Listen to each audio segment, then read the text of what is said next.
It looks okay. Looks a little bit louder than most games I normally play, but the music's pretty good in this group. Let's go. Where am I? It's also only as loud as it was on the main menu. It's a little bit more tamer when you get in game. I don't remember why I'm in this room, but I'll give it my all. I'll give it my all. God, I really fucking hate dark room mechanic though. That was close. Yeah, fuck it. Use all of my slow-mo to get a microscopic amount of extra time. I died when I couldn't see. Cool. 26 though. That's fine. What do I want to do? I guess, you know, an easy challenge to start out with. Let's start by trying to get 20 seconds in all of the... Oh, I'm good at video games. Wow. Wow, he's good. There you go. I wanted to get that quickly. I don't know why. There's no real good reason to do that instantly. Fuck it. Just wait on it. I want to get 20 seconds in all of the rooms, because then my map will be cool and golden. And everyone will be jealous about me. Jealous about me? One of these days I'll understand how jealousy works. Jealous of me, I think, is the normal human way to say things. That was close.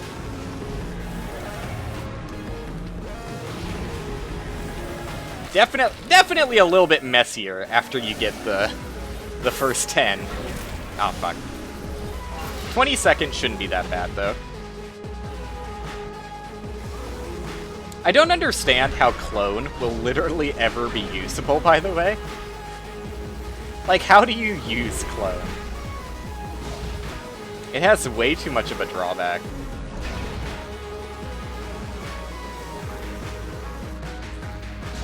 It just seems... I don't know. I guess for people who don't care about score, it lets them beat levels? Fuck. So, you know, not everything has to be about score in this world. Everything has to be about score in my world, but not everybody lives in my world. Which is not an allusion to the fact that... Oh. Just, wrong button input. Is not an allusion to the fact that I'm losing my mind. Have voices in my head or something. I would never. That's actually, like... First off, that's not really something to joke about, but also... That shit is really fucking terrifying to me. Like, hallucinations as a concept is horrifying to me. I don't really understand. I don't know. I guess if you're willingly going into, like, a hallucinogenic experience, then it's a little bit more understandable, but people who have to live with those just sporadically, it's terrifying, man. And, like, I constantly... I don't know. I'm just a naturally paranoid person. So in every waking second of my life, if I hear a noise and can't immediately identify where that noise came from, I'm like, oh my god, did I just hallucinate that? Is this the start? Is this where I start having auditory hallucinations for the rest of my life? Which is probably just a, you know, go see a therapist kind of thing. But I'm fine. Don't worry about me, I'm fine. Dude, why can I not handle this as soon as it starts? It's not that difficult right off the bat. Like, it is a lot of discs, but they dissipate pretty quickly. So it's not like you have to deal with them forever. This seems like this is a pretty easy gatekeeper, I think. I don't know, like, it will... Oh, fuck. Stop talking, Will. As soon as I talk about how easy something is, I know I'm gonna be sitting in this room for the rest of my life. But I was gonna say, it feels like a pretty easy gatekeeper to get the dev time on. I wish my friends played good games, so that I could compare my scores. Is there a way that I could see, like, global leaderboards, or do they not want to do that? There should be. Well, I don't know. I understand not wanting to have global leaderboards for a number of reasons. I mean... Oh, fuck, I forgot you can't do that. I should have let go of the button. For one, global leaderboards definitely do make people try harder than they should, so, like, you could make a case that if you want the game to be an overall more positive experience, either have them disabled by default and then unlocked by, like, beating the game or something. But, you know, you could unlock it at any time also just by going in the options menu. That would be acceptable if that's the reason they don't have global leaderboards. But I think another very valid reason for not having global leaderboards is, Jesus Christ, global leaderboards are a lot of maintenance. Because there's no way you can fully save-proof a game from cheaters unless you have, like really, really solid anti-cheat that's constantly being checked by servers. But, like, you know, you can't really expect that on a non-online game. Like, there aren't any servers to speak of. Now, if the game was going to go the route of, like, having servers with, like, not only leaderboards, but replays, then, yeah, you could go the extra mile. And, in fact, like, a game that has replays, like, I was thinking about that the other day. I don't know why I thought of it, but I was like, yeah, if you have a game that has replays, you should never be concerned about cheaters, right? Because, like, isn't that the easiest thing to decipher if someone cheated or not? Now, this game has randomness, but you could definitely program it in a way so that every important bit of randomness is seeded. And if you just store the seed information till the end of the run when you're making the replay file with all of the inputs, and just say, yeah, like, all you need is the player's inputs for the duration of their playtime and the seed for the start of the randomization. And not only would you have perfect replays, but you would also have perfect anti-cheat, because literally all you have to do is only accept the score that the replay is capable of. And then if they cheated from any external source, you know, the replay wouldn't be accepted. Because, like, hey, you were standing in a disc and it wasn't killing you, but the replay is standing in the disc and it killed it, so sorry, you're a cheater, the score will not be accepted, right? Or just straight up like, hey, it says you lasted in this fucking room for 2 hours, but when the replay does it, it only lasted for 30 seconds. So, what's the deal, cheater? I feel like that's probably how a lot of games that have online leaderboards and replays do, you know, keep track of cheaters. Because that would be pretty fucking hard. Like, how would you cheat that? I feel like it's flawless, right? Like, I'm trying to think of situations in which you could still cheat in that environment, and I'm like, I don't really see any. How would you do it? Literally any external source. Wow. Literally any external source gets completely invalidated by what the replay could do and is capable of. I just walked into it. Maybe I should try this with Dash. Let's give it Dash a shot. I don't know. In situations like this, where the biggest obstacle is there being a lot of obstacles, I don't feel like I really I don't feel like I benefit from a dash all that much. Because my issue is not being cornered most of the time, my issue is just not being able to read things fast enough. That was not only a situation where I was not cornered at all, but could have easily been saved by dashing. I wanted to go in that direction so bad. I should also stop running towards the boss when it slows down, preparing to shoot at me. Not my best call. Like, the boss makes it pretty obvious when it's gonna fire its bullets. Like, it's a little bit impossible to do when it starts speeding up, because, like, how are you going to avoid it from... Yeah, no, it also just doesn't have a tell. It's just... Fuck. That was pretty good. But I feel like I would have preferred slow there. Or, I don't know. What do I have? Absorb? No, not absorb. Blast, I mean. Blast might be good? Blast also seems really good on bosses, because the only downside to Blast is the fact that, it stops the timer on... Oh! Wait, what the fu- Oh! Okay, no one told me that would fucking happen! That's balanced. I like that. Originally I was gonna be upset, but like, yeah, Blast would be way too strong on this boss if they didn't disincentivize it in some way. Let's try Mirror. Mirror's just fucking weird. But again, the powers that are punished by the timer stopping aren't really punished at all on these ones where you collect orbs.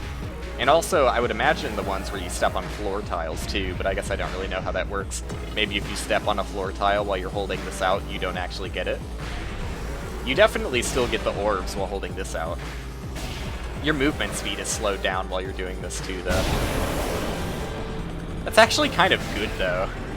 I prefer slower movement speed in a lot of situations. Which is, Oh, that wasn't a smart idea. A side effect of having digital input is not being able to tightly control yourself when you want to make tiny movements outside of, like, doing little jitter steps. I definitely do prefer it over analog stick, but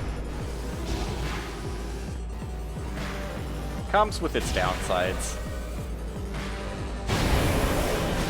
Who would have thought that my favorite power-up is a power-up that more or less I'm only using because it makes me walk slower? Fuck! 15? Not bad. I'll keep this up for a bit. I think it has potential.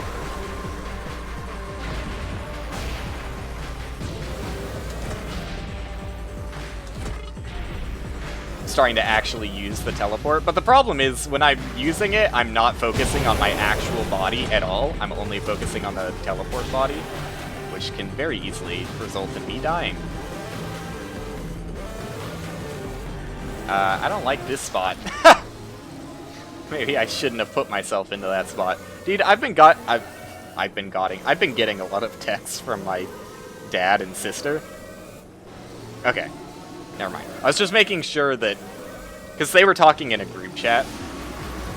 So I wasn't sure if they were just talking about, you know, random dumb shit, or if my dad had asked, like, hey, did you guys get home safely? And my sister said something, but I didn't. Wouldn't want to needlessly worry my father. But it was just dumb shit. Not important to respond to immediately. I just walked into that. Fuck that. I'm not really using mirror as mirror. I think slow still makes way more sense for me. If only I realized that touching Saw was bad. And I actually, believe it or not, am not supposed to run into Saw. Saw is bad. Disc bad. Room good. Almost just walks straight into the wall. Disc. Very nearly. I hope they realized when they made unique names for every disc that people were just gonna call them random dumb shit.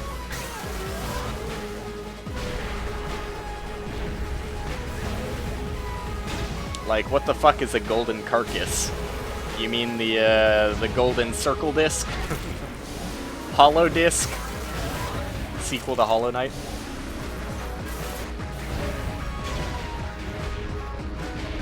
Alright, this is good. I like it when the orbs are close to each other. I also love it when I get a chance to skirt along the edge of the boss. That's always fun. I die way more often to the saws on the side than I should. The amount that I should be dying to them is 0, so not the best track record so far.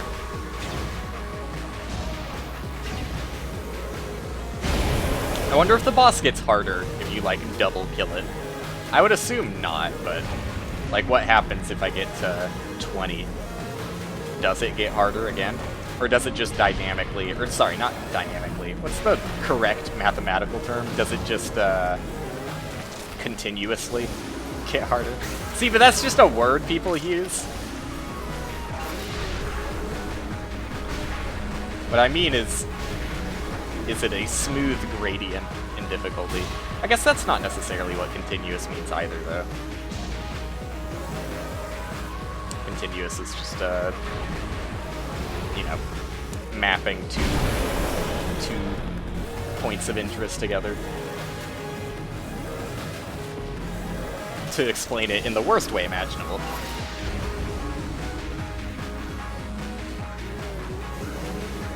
Wasn't even scared. I also might still be getting the word wrong, but I'm pretty sure it's continuous. I can only ever be pretty sure about something.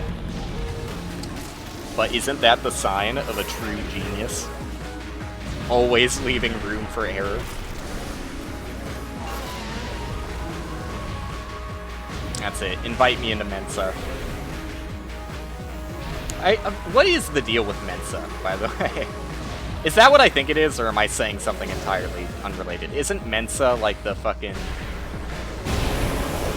the Turbo Genius Club, only for Rick and Morty watchers? I think I'm saying it right. But, yeah. So, like, if I understand it correctly, to get into Mensa, you have to take an IQ test, which we all know is super accurate and very good. You have to take an IQ test, and if you score above a certain threshold, you're just automatically allowed into Mensa or something. It's just one of those, at least I think it's one of those old... Well, maybe it's new, since, I mean, IQ tests aren't super old. But maybe they judged it from something else earlier. It sounds really dumb, right? Like, nobody good is going to Mensa. Or at least nobody good is proud of going to Mensa, right? That's the world I hope we live in. I would hope. It's like, it's really just, it's overly gratifying, isn't it? Like, you didn't do anything.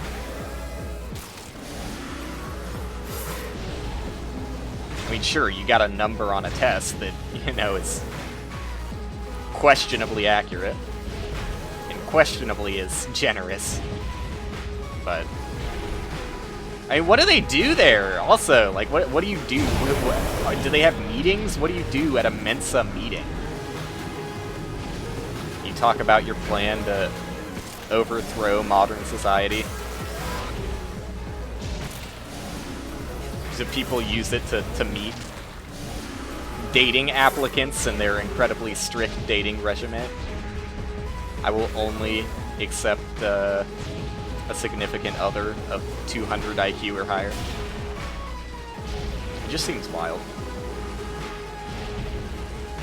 Like, if anything, I feel like I should take an IQ test just for the opportunity of seeing what it's like in there.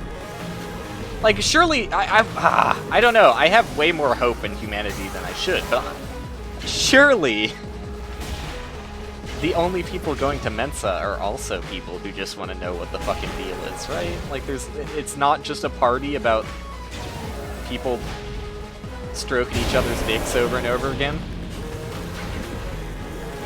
Right?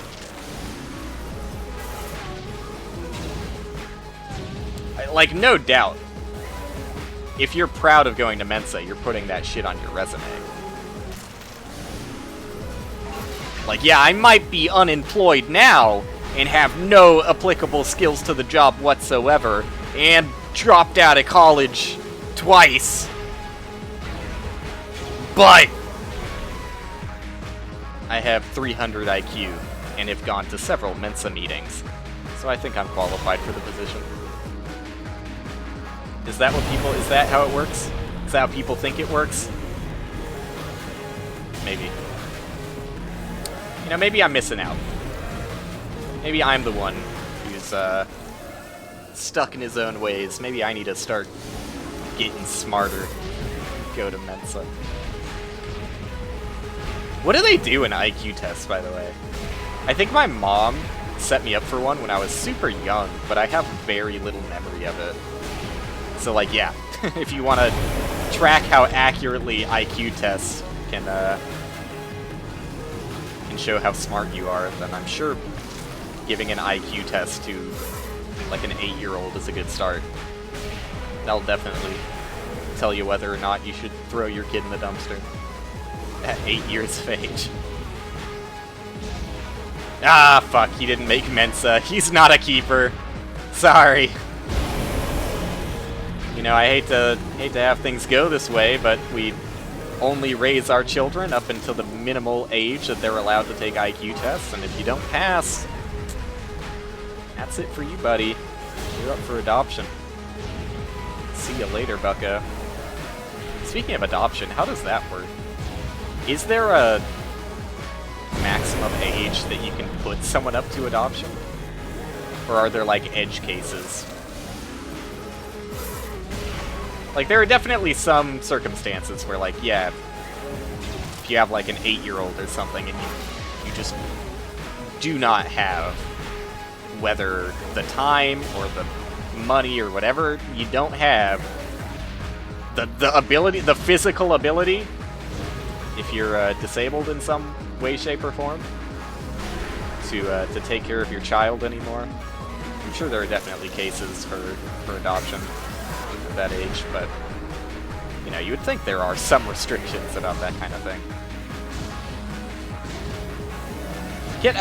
Another thing that's weirdly not restrictive, well, actually, I guess it is restrictive, but something that I thought was not okay in this country that apparently totally is. I feel like I'm the only motherfucker alive who thought you couldn't make money from donating blood. I was under the assumption that we were not a blood harvesting country. That, I mean, like, okay, it's fucked up, but it's fucked up that it exists as it does currently anyway, so I'm gonna talk about it. Is it not fucking weird that if you're, like, poor and struggling to, you know, make ends meet, a company can harvest your blood, your literal life essence, to help you pay rent and feed yourself? I don't know. I feel like if things are that bad, you know,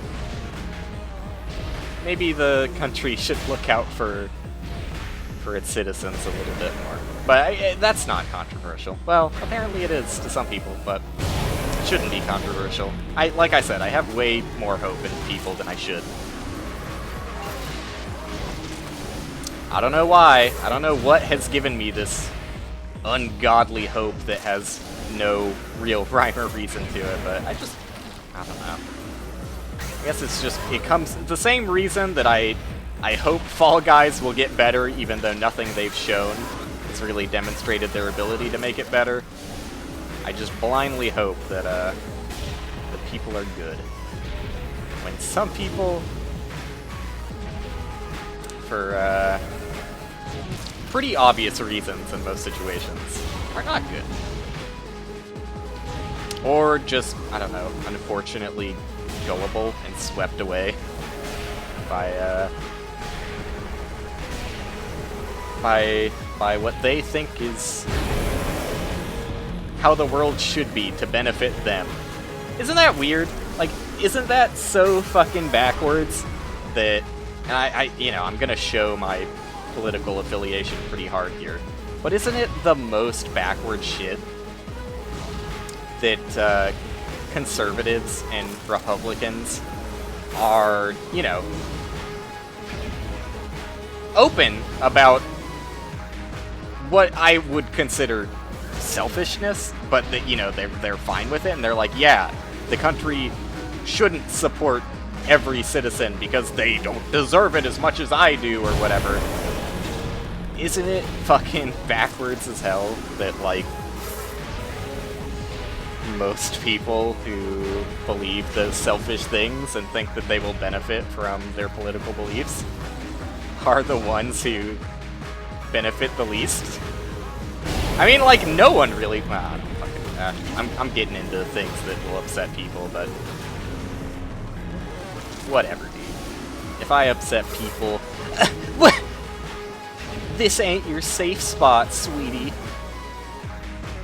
I'm not gonna be a dickhead about it, but... I don't know. There are some things that... you know, I feel like what I said can be heard and not immediately evoke anger, which is all I can hope for. You know, if I say something that you're like, well, I don't believe in that, I'm fine. So long as I didn't say it in a way that was specifically designed to provoke you. Because that kind of shit is even more infuriating than the people having what I believe to be dummy opinions. Is people who literally live their entire existence around wanting to make people mad. And it, for some reason, always revolves around politics. Like, I don't know, some people are so politically angry. And there are some cases where you should be angry about things that are political. I'm not saying that, you know, if all of a sudden there was a law that said, if you have more than one dog, you must shoot your dog in the head until you only have one dog. That's maybe... I specifically said dog because I didn't want it to be too real in some countries, but, you know, not murder a dog that has already existed, but, you know, I don't know if I should talk about the right to have as many children as you want either, because, I mean, you know, I do think it's up to the individual, and in most cases, I think that's a thing that self-regulates itself, is the thing. Like, I don't really think that, at least as... I guess it depends on the status of your country's overall wealth and well-being, but, like, in the current state of United States of America, where I live, it seems very self-regulatable. I don't think anybody really wants more than one kid most of the time. Like, 2 max, right? 3, starting to push it, and, you know, past 3, I think most people cringe a little bit. Not in, like, the, 4 children? Cringe! But in the, like, wow, how do you put up with that kind of thing? How do you afford that? First and foremost. But it's definitely different in other countries.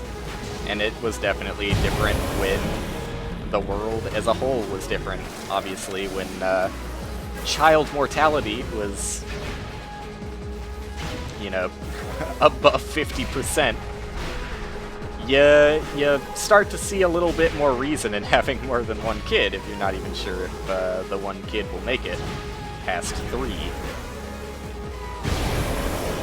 I don't even know what I'm talking about anymore, dude. I guess moral of the story is don't listen to me too much, because I don't really know what I'm talking about. But at the same time, there are some things I feel strongly about.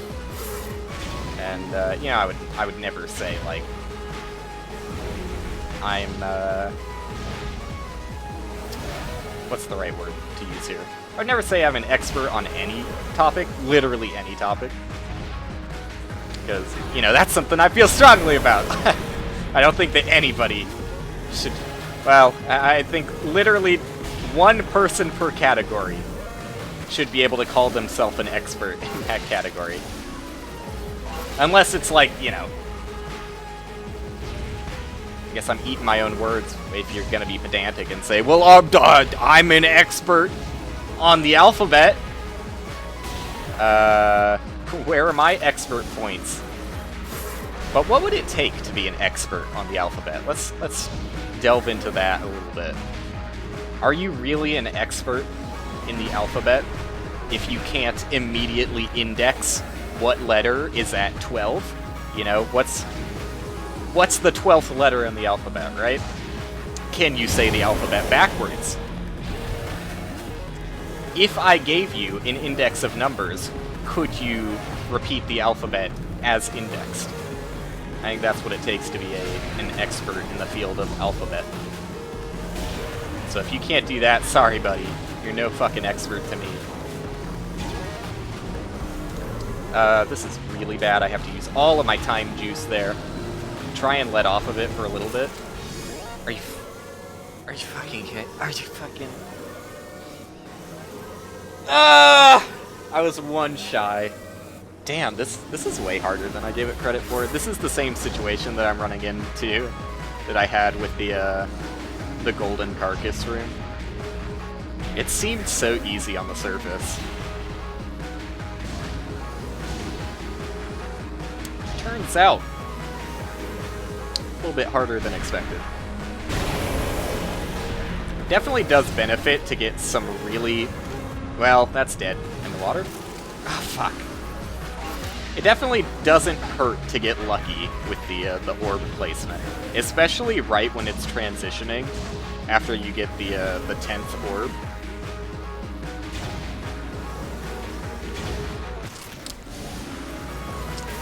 Should have seen that one coming. But yeah, right when you get the 10th orb, the boss is like, I don't want to say vulnerable, because that makes no sense, but it's not attacking for like a solid second or two while it transitions. So if you can get some really fast orbs there, that is, that's optimal. That's ideal. Also, can I talk about how this game has literally had no issues with it since launch? For me. I've heard that some people have crashed in certain instances, but it's a very seamless experience for me. You know what? I can't say it's perfect. Also, don't back myself into a corner like that. I can't say it's perfect. There is the issue that when you're using slow-mo... I was trying to shimmy the step, but I didn't get there in time.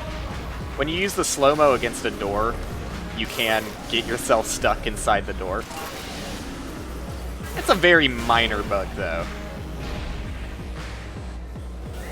It also makes me wonder how the fuck they program their collision. Because most of the time, collision is constantly trying to push you out when you're inside of something. So the fact that it straight up just stops you is kind of weird. Like, look at this jittery movement as I run against the wall. That's a clear indicator that, I mean, first off, their collision is done a little jankily, and they're handling collision before they're handling movement.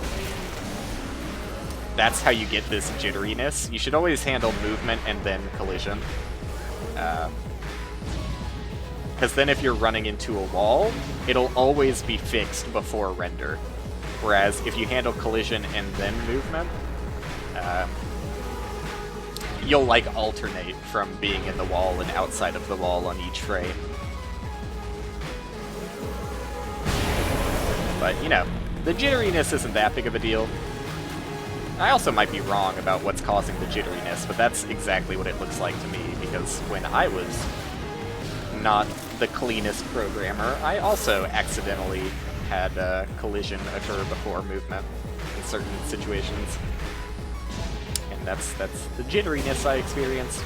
But yeah, it's very strange that you would be able to go inside the door and, like, not be able to leave sometimes. Well, now I can't do it. There you go. Like, I have no idea what would cause that. Very strange.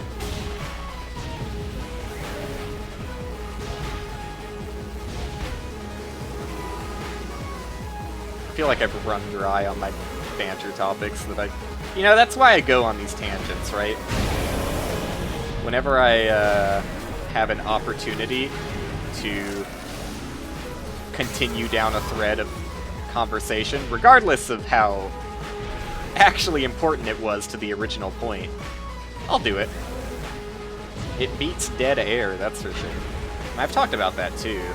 Wow, I just stood there and became one with Disc for a little bit. I've talked about that quite a bit, how I just really cannot feel comfortable live if I'm not constantly talking. Like, if anything, like, if I'm going to choose to put myself out there,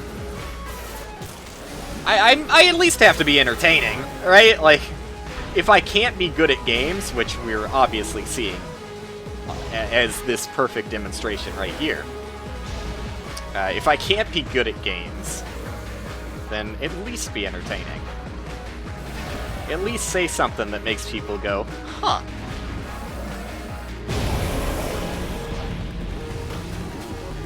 While I don't have the most thought-provoking notions when it comes to politics or anything else in the world, I would say that if I had one thing that I could talk about, not an expert, I'm not an expert, but if there's one thing I could talk about somewhat professionally, with some pretty solid, strong beliefs and good reasons for holding those beliefs, it would be game design. Because that is, if I have experience in anything, it's playing a shit ton of games. And making a couple, not very good ones, but, you know, at least I could say I've made a couple. I know enough to know that the games I've released are not the greatest. Which, I don't know, people always say you shouldn't say that, Will. I think people are too nice. I think people look at me, go like, yeah, I don't think Chroma Blast is the best game in existence. And go, oh, don't be so hard on yourself. Like, you know, being honest. If anything, I'm being honest. And, beyond that, I'm not upset by it. Like, it's not something that I really care about if it's a great game. Like, I don't know, is it probably for marketing reasons not the best idea to have publicly released works that aren't up to your standards? Yeah, maybe. But, like, you know, if I release a bangin' fucking game, I don't think anybody's gonna look at, oh, it's by the maker of Chroma Blast, game that I've never even heard of. No thanks. So yeah, I honestly don't think it really matters that much. And, you know, it's not like I'm upset about the time I spent making Chroma Blast, because the time I spent making Chroma Blast was, like, well spent. I did a bunch of things I had never done before in a project. I finished a project and publicly released a project and, you know, did a bunch of Steam back-end API stuff I had no experience in, so, you know, I definitely learned from the experience. So it doesn't bother me at all to say that, yeah, Chroma Blast is not a great game. And it, you know, has some pretty bad bugs that I unfortunately can't fix anymore, but, you know, it's whatever. I don't hold it close to my heart, so it doesn't really hurt me that much if something is said about it, especially if it's from me. I don't fucking care if I shit on my own game. But, I don't know, people have something weird about that. People think that if you say anything negative about your own work, that means that you're, like, self-degrading and, are not in a good headspace or something. But I really don't see anything wrong with it. Like, it does not negatively affect me at all to be like, yeah, Chromoblast, bounty below, not that good. I can take that. The things I do hold close to my heart are games I haven't made yet that I'm excited to make. So I feel even less remorse about my own negativity for my own creations, knowing that, you know, a lot of that remorse comes from knowing I can do better. And, you know, will do better in the future. Haha, he said his name. But, yeah, it doesn't bother me. It doesn't bother me in the slightest.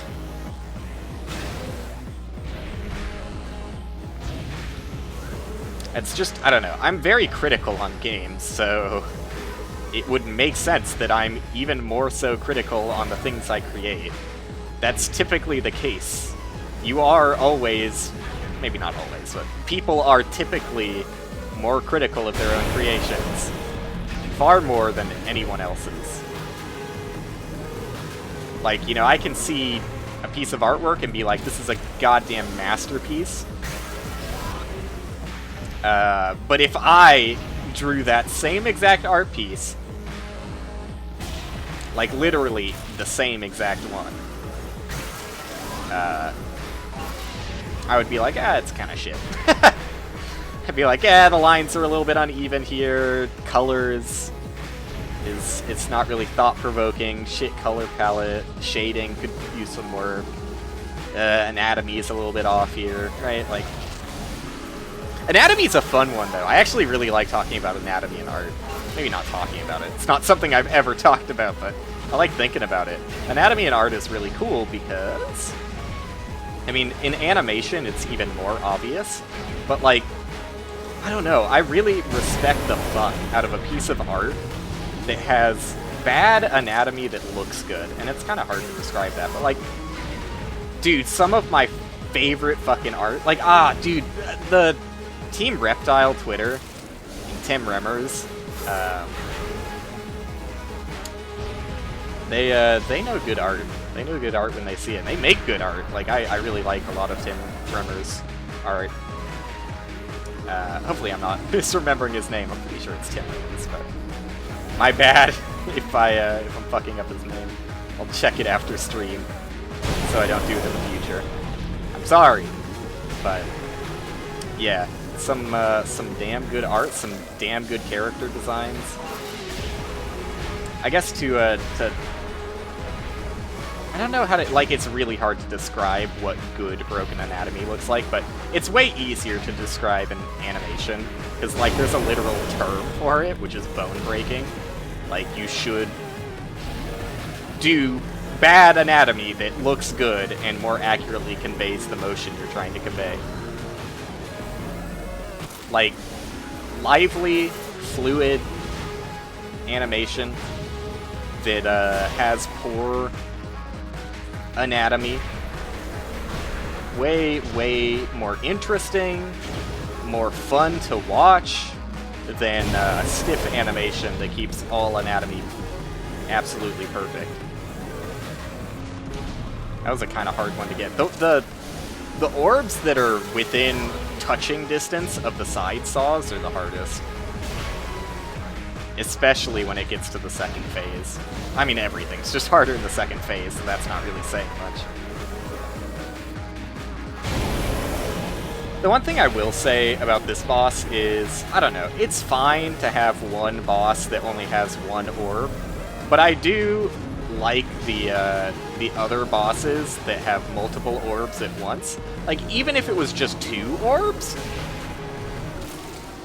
Fuck, I could have done so much better there. Even if it's just 2 orbs, that makes it so that you're never having to wait to proceed. Whereas if there's just 1 orb, the boss will camp it every now and then, and you just have to wait on it. I mean, you're always having to survive, so it's not like the waiting is boring. But it is a little frustrating. And I guess technically, even if you have 2 orbs, they can't spawn on top of each other or within distance, that you can still camp them, but that just makes it even more rewarding when the camping is over, right? That's That's my excuse, and I'm sticking to it. But I find myself making way riskier plays than I need to. Should have slowed time there. Just to get an orb that's like seconds away from being camped. Because I fucking hate waiting for the boss to move off of an orb. Yep, that wasn't smart what I did there. I'm glad I stopped time to think about it for a split second. Just, you know, just a half second, even less than a half second. Quarter second. Time slowness every now and then gets you out of a jam. And, you know, that is a situation where I definitely should have slowed time just to move easier. Because, again, like, when you're using digital inputs, it's kind of hard to sneak in between some of the more analog-oriented angles. Like, any angle that isn't an interval of 45 is going to be tough. It's going to be tough for me.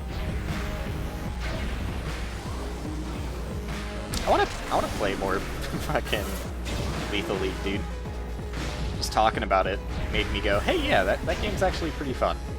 It's just, the thing that always drags me away from Lethal League is the fact that, unfortunately, there's just not enough other people playing it. And I know I'm part of the problem by being like, I won't play it because there aren't enough people playing it.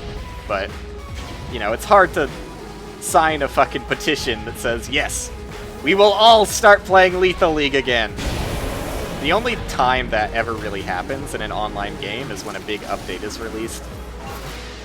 And I do, you know, I played when the new characters were released, but, you know, I played it for a bit and went online, and, you know, the queues for ranked were still pretty empty, so I was like, oh. Unfortunate. For fighting games, it's really hard, though. Wow, I didn't think I was going to live there. The only reason I did live was because it killed the boss on that orb. Otherwise, I would have run straight into it. But yeah, for fighting games, it's really fucking hard to keep an active community if there isn't one right at the start. And there was when, you know, Blaze was released. There was definitely a more active community than what were playing the original game prior to Blaze's release. There's always going to be some community for Lethal League. There's always going to be some community for the original versus Blaze. But I don't know, it's definitely hard to sell. Because most people, I feel like people just look at it and go, that's gimmicky. Like, people who like fighting games don't see it as a fighting game. Like, if you like traditional 2D fighters, you're gonna look at it and be like, no thank you. I don't see how this can be competitive or interesting. It definitely can be. And it is. Like, Lethal League is one of my favorite fighting game experiences because it's so different, but still feels like a fighting game while you're playing it. It's much more similar to platform fighters, which is kind of weird because it doesn't the mechanics more similarly mimic traditional 2D fighters than they do platform fighters, not platformer fighters like Smash and Rivals of Aether and those games. But the gameplay definitely feels more similar because a lot of it, I mean, it's mostly your own movement and comboing with yourself. Which I can also understand how a lot of people just wouldn't be interested in, but I think there's a lot of really sick shit you can do in the game, and I will never be as good as other people are, but just looking at the sick shit makes me go, hell yeah, I'm glad this game exists. I can't believe I'm still on this fucking room, dude. What am I missing here? I think the only thing I'm missing is raw talent. Talent would help if I had any talent. I actually hate talent. I hate it when people talk about talent. I hate it when people are like, I could never do this to something that they think they would enjoy doing just because they're not immediately good at it. The entire notion of talent is bad, and I hate it. Like, you know, there definitely are people who have an easier start. Like, you know, there is a literal term for gifted immediately. We call that a prodigy in the industry. But I don't know. I think glorifying prodigiousness and expecting people to be... I mean, the thing is, not many people really expect greatness immediately. But a lot of people... Let me rephrase that. Not many people expect greatness out of other people immediately. Like, you know... People generally, when talking about other people doing something, give a lot of, like, leeway. And are like, yeah, you know, don't worry about it. You're not going to get good at this instantly. But, when doing something themselves, will also be like, why the fuck do I even bother? Why am I doing this shit? I can't draw for shit, so I might as well stop trying. Which is, I don't know. I definitely get in my head myself, too, so I can't say I'm completely immune to it.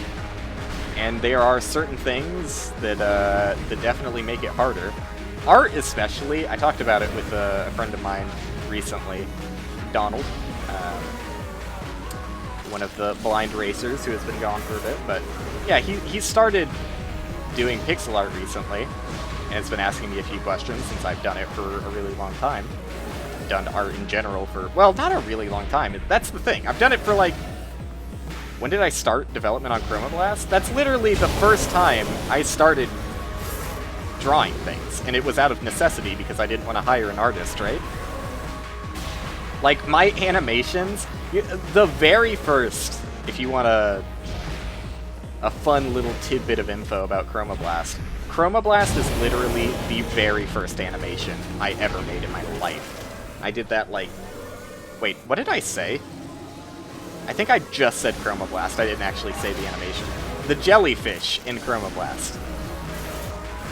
I might sound like an insane person for the past 30 seconds, but I was distracted in thought. In disc. I'm surprised I'm keeping up conversation as well as I am with what's going on in this room of discs. But yeah, the jellyfish for Chroma Blast is one of the first enemies I made, and literally the first animation I ever made. And it is stiff as fuck. I didn't even make it in an animation software that lets you see a preview of the image. So this is literally how I tested the animation. I made the animation just looking back at my previous frames on a flat... wait, what is it? I used paint.net. In a flat paint.net image, I segmented it into sections, just looked to the left where I could see my last frame. I didn't have onion frames or anything. Literally just using paint.net, and not with an add-on for animation or anything. Just raw-ass paint.net. And, yeah, just tried to make a little jellyfish squiggle its tentacles. And to test the animation, I went to an online GIF maker, imported the frames, and watched the GIF back. And if something was stiff, I was like, alright, I'll adjust that a little bit. But for the most part, I just kept it as is, and it's not a very good animation. Incredibly stiff, doesn't really get the movement across accurately, but it works, and that's all that mattered. That's all that mattered. So yeah, that Chroma Blast is... I mean, obviously, you know, like, I can't say it's the first time I dabbled in art. Like, I had, I think, 2 art classes in school. Like, elementary stuff in 5th grade. Probably a little bit before 5th grade. I think we had art for, like, pretty much all of elementary. Or close to it, but... You know, elementary art, I'll just lump into one category. Oops. And, 1 class in middle school. Which wasn't even art for the entire time. Some of it was art history, which I fucking hated. But, yeah, that's my art history. My art history before I started drawing out of necessity. And like, yeah, you know, I'm not gonna say I did pixel art just because I thought it fit the game perfectly. I definitely just fucking went with pixel art because it is cheap and easy, right? Like, it's really... I'm not gonna say that all pixel art is of the same caliber, and, you know, there is no challenge in making good-looking pixel art. But pixel art is definitely easier to make in a sellable state than, you know, high-resolution art. I think that's fairly agreeable, and most people would accept that and be like, yeah. Yeah. You know, literally less resolution is less to worry about. So even if you make minor errors here and there, it's still passable. Now, there are definitely a lot of pixel art games that look the exact fucking same. Don't even try and mix up their style, just because it's very easy. And, you know, hey, especially in the gaming industry, there's a lot of, well, this game is successful and it looked like this, so I can look like that too. I think there's quite a few games with the, I don't even remember the original game that looked like that. I know what it is, I can't remember the name of it. It's like Sword... I want to say Sword and Sorcery, like Spell EP or something. It's like a really fucking weird title. But that's the first game I remember looking like that, in that certain pixel art style, with like really long, skinny-legged characters. And you know, it's a style. If you look up whatever the fuck game I'm trying to say, I think the music was by Jim Guthrie, if that helps the search query. But yeah, that style has been done a lot worse than it is in that game. Many times that I have seen on the Steam storefront. It's hard to be fully original, though. Like, it is, especially with pixel art, really hard to have a style that stands out. So I sympathize with that. But it's definitely possible. People could definitely be striving for more. But a lot of people are in the same situation I was in. You know, I just did it out of necessity. I was like, yeah, I want to make a game, but don't necessarily have all the skill sets to do it exactly how I would want to do it, so it's going to be a little sloppy. And it certainly is a little bit sloppy, but there's no shame in that. But, you know, I don't know. Like, for me, I have no problem with it with my games. Like, I can make Bounty Below and Chroma Blast and be like, yeah, those aren't good games, and not be discouraged by, like, other games in the same way that I can draw something and be instantly discouraged by other people's art and be like, holy shit, that's so fucking good. How do they get their lines so clean? The answer is, unfortunately, practice to the amount that gives you carpal tunnel at age 20. But I don't like hearing that. I'm very protective of my hands. I try and do my stretches. I should do my stretches more. I'll stretch after this death, because hand-related injuries, they fuck with me, dude. They fuck with me. I never want to be unable to play a game because of an injury that I gave myself over years of not caring for my body. Like that fucks with me. That gets to me. Also, why the fuck is it so hot in my room? I started noticing it when I started playing Disc Room. Disc Room got me sweating, dude. Yeah. I only stretched one hand there, because that's the only hand that's really at risk of RSI right now. Stretched my fingers a little bit more right there, because I was like, I didn't pay attention to my fingers as much as I should have. My fingers are really doing the bulk of the work here. They have the most to lose right now. On my right hand, I mean. Fuck. I've gotten so many 15s. It's really hard to push the boundaries on this one. It's way harder than I gave it credit for.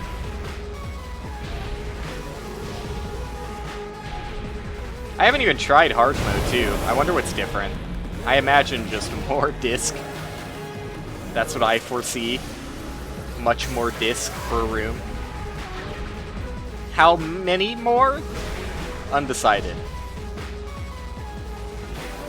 Well, I guess unknown. It's not like I really have any say in it. Undecided. That's it, JW. I request less disc on this room, please. I guess literally in the options menu I can make less disc, can't I? Maybe not less disc, but I could definitely slow down disc, which is just as good. Just as good. But yeah, I don't know. I saw the thread JW made about accessibility in this room, and that's the exact kind of shit I was talking about when I was like, JW, why when I, oh, I'm not even dashing. Oops, I was trying to showcase a point that could not be demonstrated there. Why when I dash diagonally do you not just make my boy go parallel with the wall? That's a slight bit of accessibility that I think everyone would benefit from. The walls are just a little bit, I don't know, they're so rough and finicky. Like, yes, when you go up against the wall, you can move at perfect speed if you just hold parallel, but I would expect the game to do a little bit more legwork for me. The problem is, it's not even like I'm moving left at the same speed, or left or right, or, you know, what do I want to say?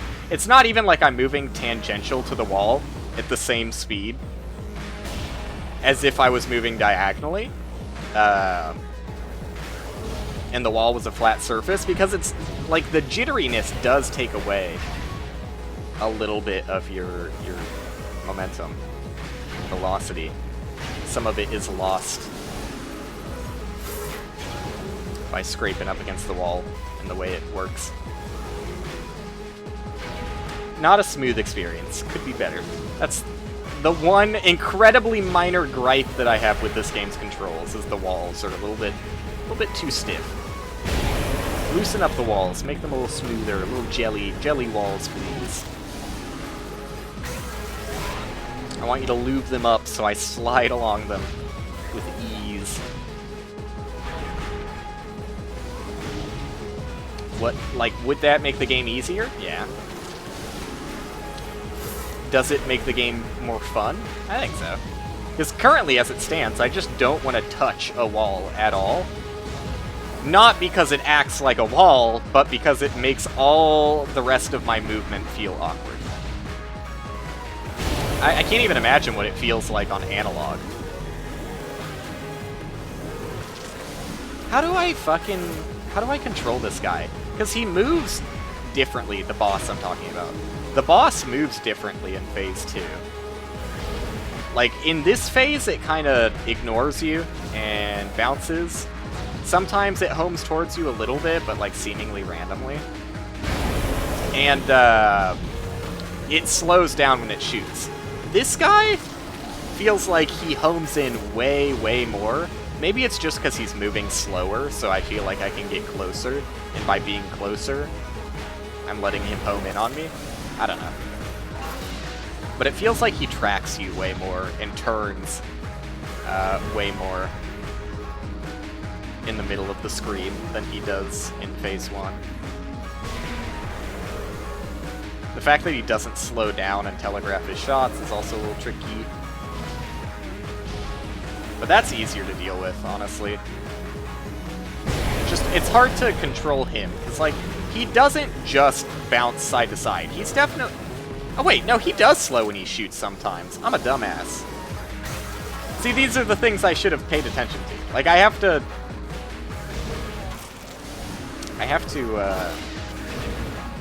pay more attention to the boss if I want to understand its AI and be able to actually succeed at this. The reason I thought he didn't slow down when he shoots is because he was still firing bullets when he wasn't slowing down. But there's just two different kinds of shots. There's the constant, like, ring of shots that he does all the time. You know what, actually, I just can't pay attention enough. I don't think I was right with what I just said. I think I just saw him shoot like a single disc, and I was completely wrong about what he does. I would have to watch my own footage back, or someone else's footage, to actually understand what's happening there.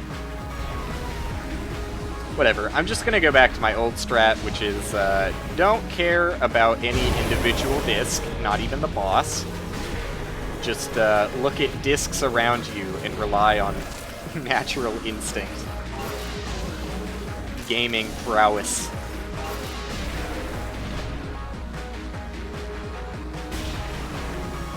Those animal instincts that get your reaction time higher than they otherwise would.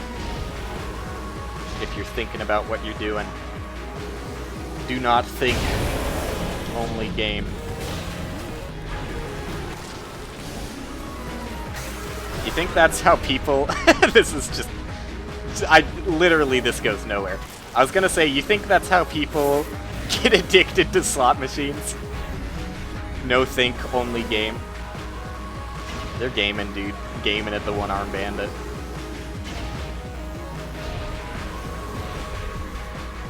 Which is weird, because I have no gambling tendencies at all.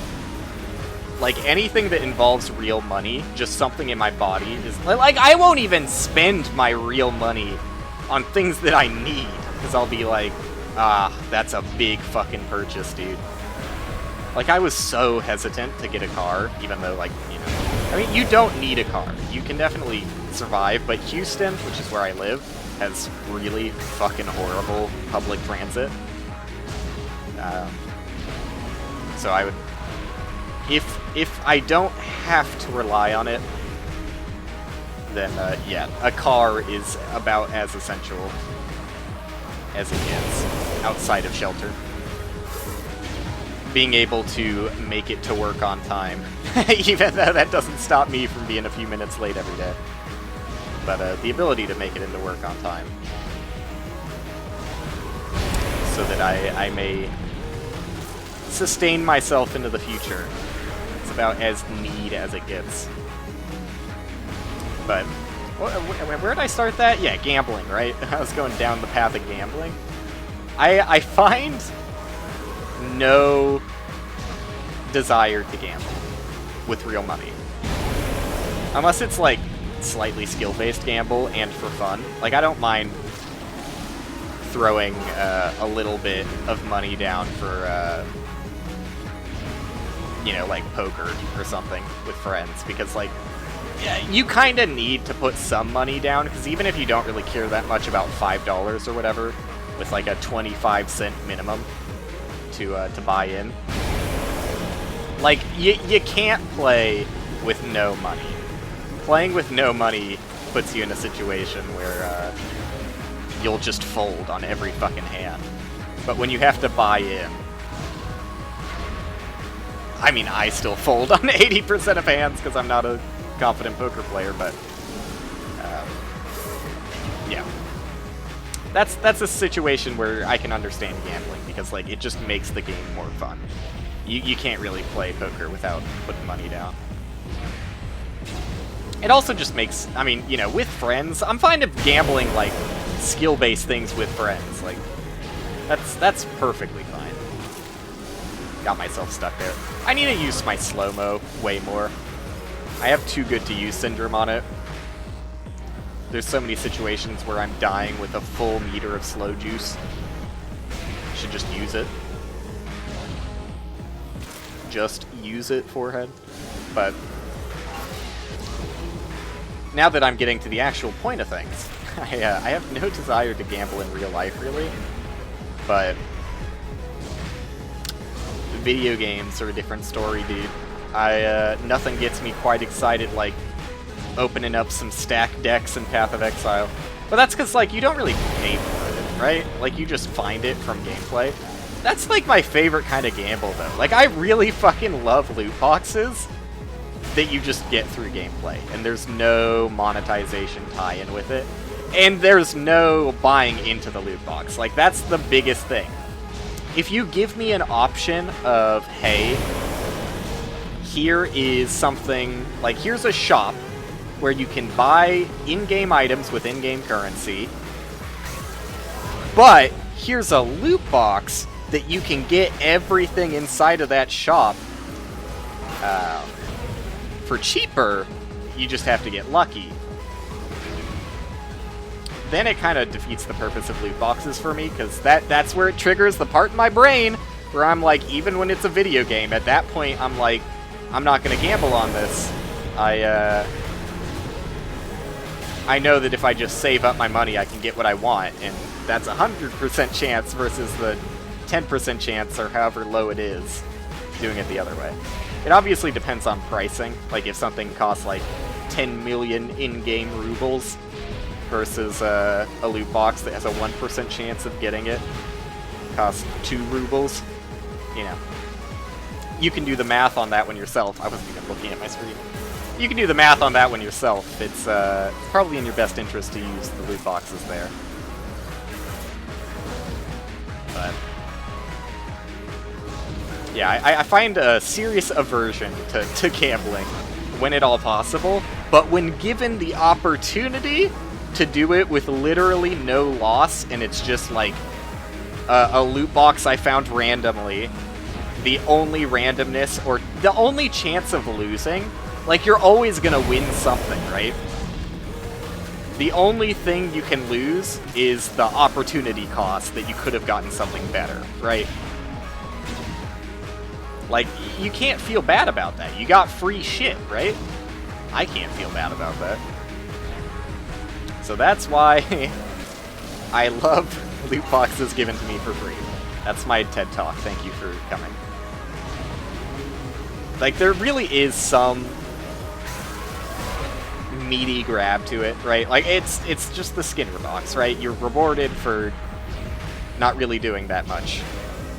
And by receiving that reward, you want to do it again and again, even if it's not in your best interest in the case of real gambling. There's a whole Twilight Zone episode about that. Although the Twilight Zone one takes it in a weird direction. It's you know, man who is very, very vehemently, to pronounce that word horribly, vehemently, there you go, vehemently opposed to gambling at the start of the episode. And he's like, no, honey, you go in there and you have fun, but I'm not spending any money, not a single dime on this machine. And then his wife talks him into it. She's like, come on, it'll be fun. Who cares if you lose? It's just 25 cents or something. And then immediately he wins the jackpot. And because it you know, it triggered that big reward, he was hooked. Couldn't get off the machine. And you know, there's a lot of truth to that. There is a lot of truth to... I think if you looked at the correlation of people who had very positive gambling experiences the first time they gambled, I think you would see a lot of those people are repeat customers. Which is, it's a wild industry, right? Because it thrives off that shit. It doesn't care if, you know, say 100 customers come into a gambling parlor. Yeah. What do they fucking call it? Casino? To not be a dumbass. I didn't want to say casino, because there are places that, like, don't have card games and just have, like, slot machines, but whatever.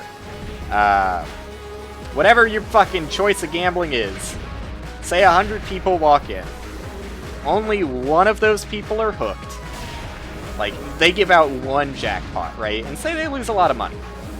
Say they lose a lot of money on that jackpot. But out of the 99 other people who lost, they still made their money, and here's the fucking killer.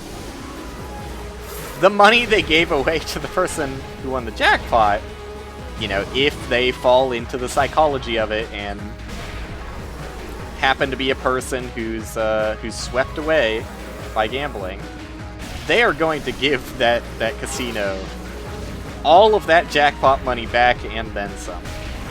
So, you know, some people can win a jackpot and just walk away, and that's sick. but what a weird industry to legally profit off of other people's misery. You know, people...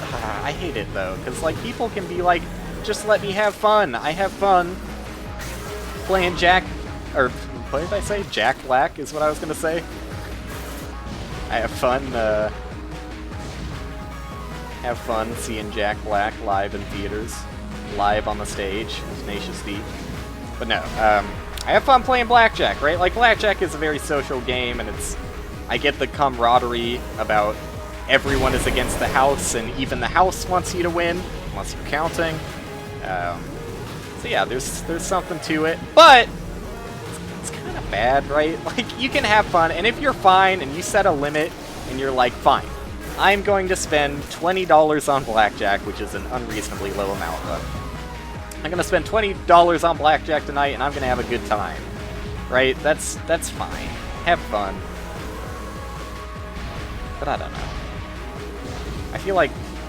I don't want to be the guy who's, like, outlaw gambling, but, like, that's kind of how I feel. It's like so many people are taking advantage by it.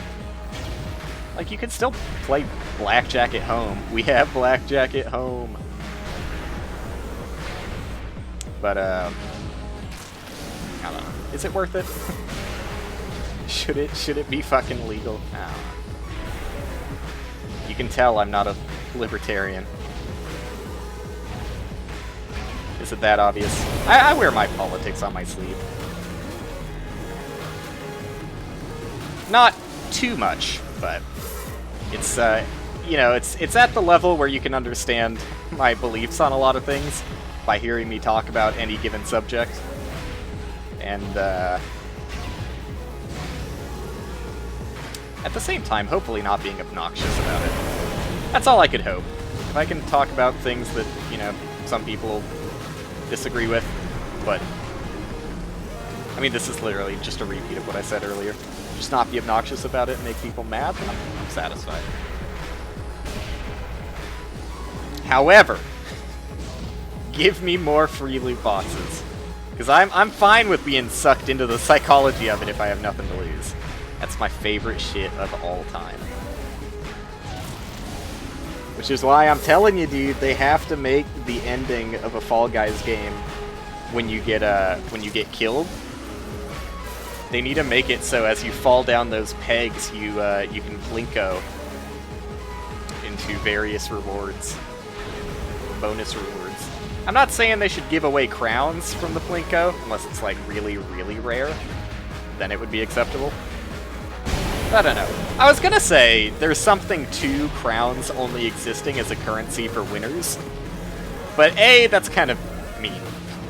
It's ableist, Will.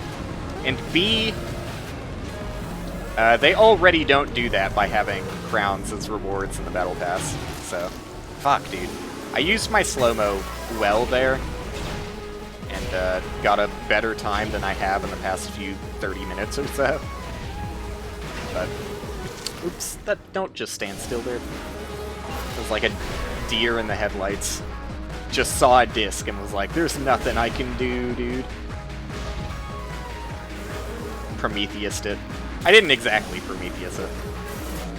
You know, this is a movie I've never seen, but I know the fucking reference of...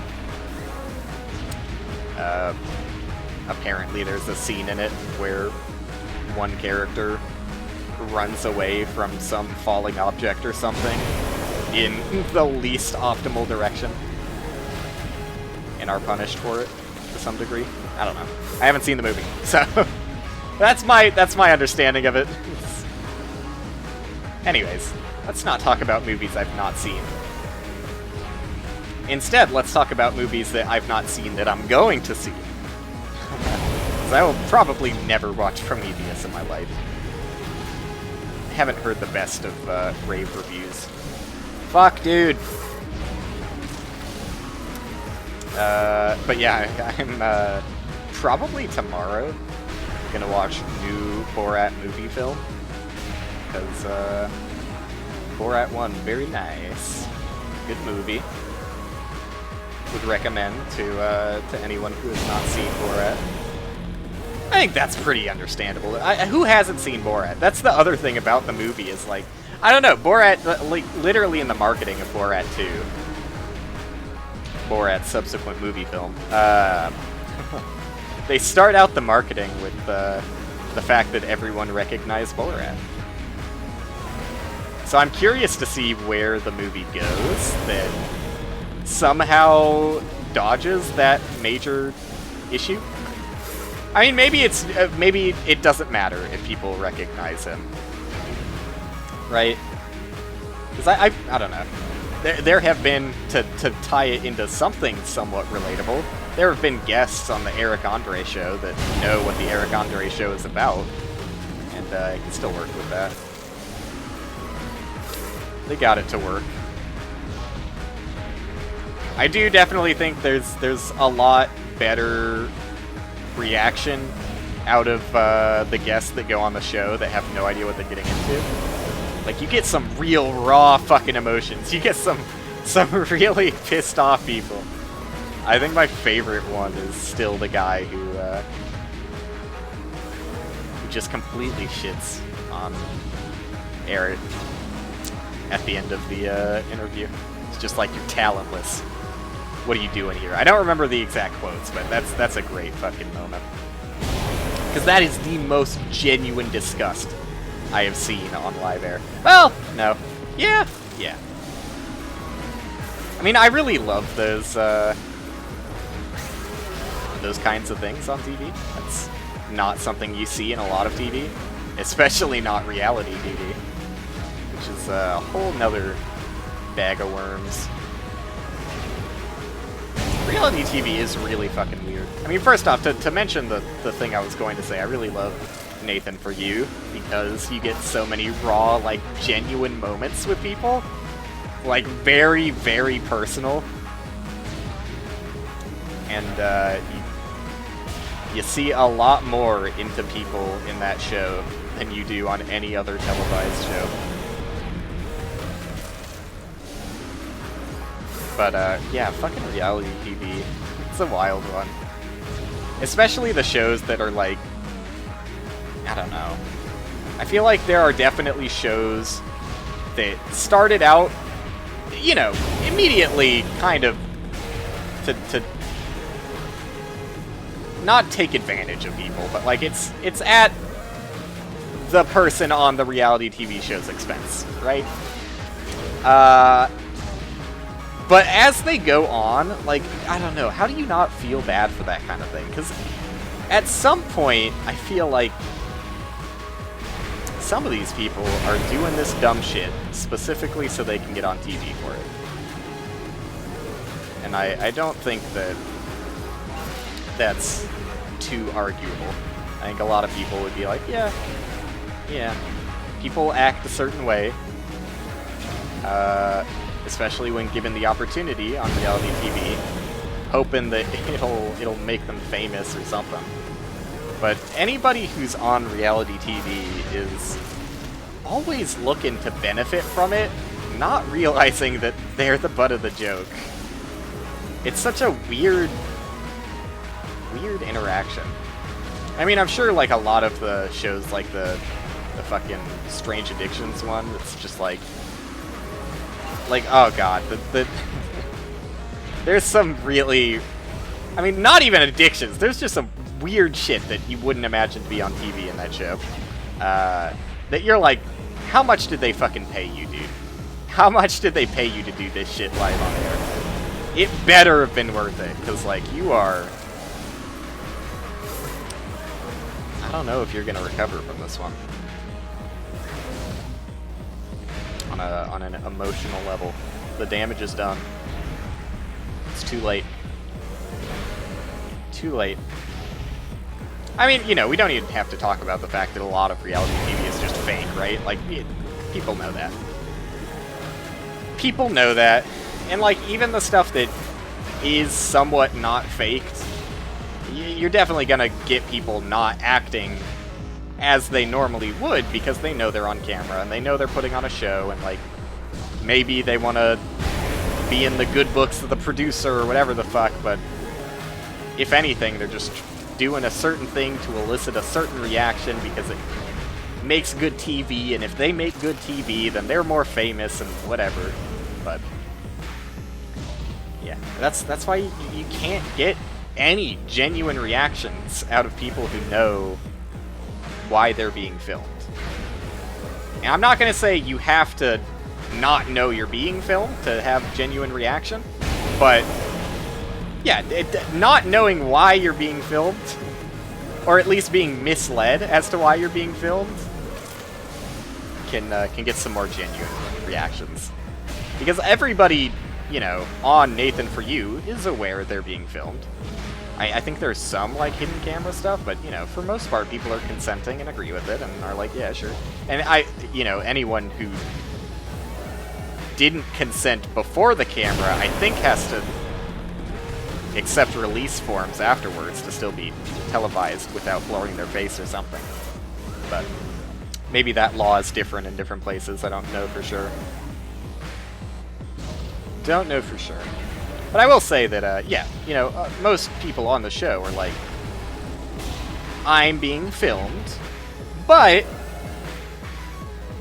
by not knowing that they're being filmed in a comedy show, and just think that Nathan is the most awkward, incompetent buffoon they've ever seen. God, what a good show, man. I just, the fact that he gets some people to agree with some of his dumbass ideas. I can't believe it, dude. It's incredible. One of the better shows out there. I haven't finished it all. I haven't seen all the seasons, but, you know, at some point I maybe will. I just can't get that disc because he's homing on me at this point. It's so weird. Like, I need to run, but, like, in my head, because here's the thing. In the second phase of this fight, it's really hard to actually move to the orb. Like, there's so many projectiles.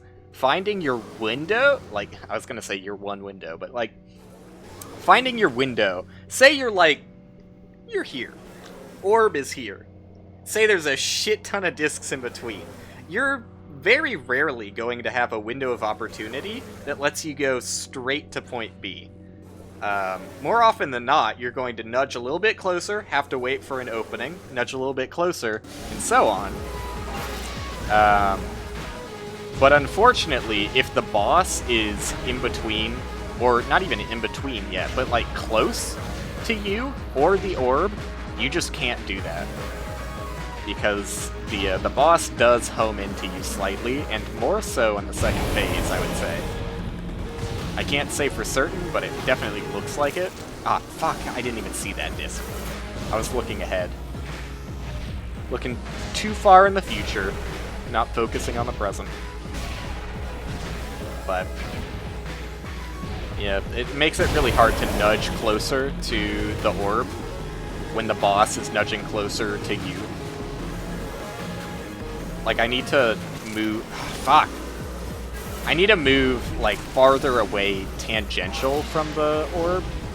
Like, it's gonna make my path to get to the orb longer, but at least the boss isn't gonna be there. And camp it. Because then when you get in a situation where the boss has made it to the orb before you have, and you have to double back, while there's discs behind you and discs coming out of the boss, you put yourself in a losing position. It's too late. JW also, this is like very off topic, but JW posted something interesting that I hadn't even considered really, but because the game allows you to unlock all of the rooms from the start in the options menu, I wonder if anybody really does care to do, like, the any percent thing that he did on Twitter, which was just unlocking the rooms, going to the final boss, and killing it as fast as possible. I mean, he got a pretty fucking good time of 22 seconds. Which, like, just killing that boss in 22 seconds is pretty impressive. It was 20-something seconds. I might be off by a bit, but it doesn't matter that much. But yeah, I wonder how many people would care to do that. That's like doing the... I mean, it's not even like doing the... You know what it's more like? No, it's not even like that. It's just its own thing, and it's very strange. The two things I was going to compare it to is OOT, I guess it is just the real any %, right? It just takes you straight to the last boss. There is also a credits for it, but I don't know how many people run that. But,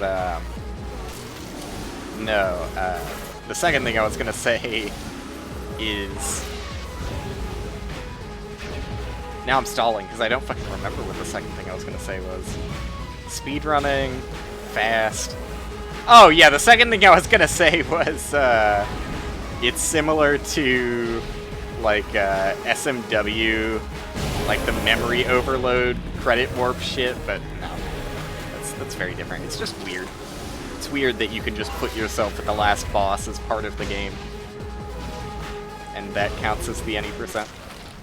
I don't think that category will be too run, honestly. I think that a lot of people...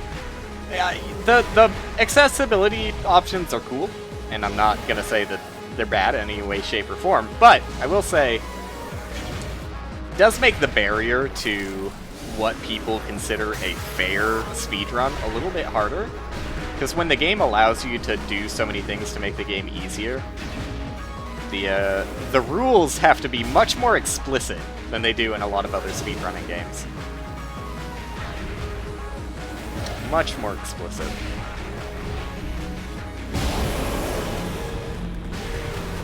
Yikes.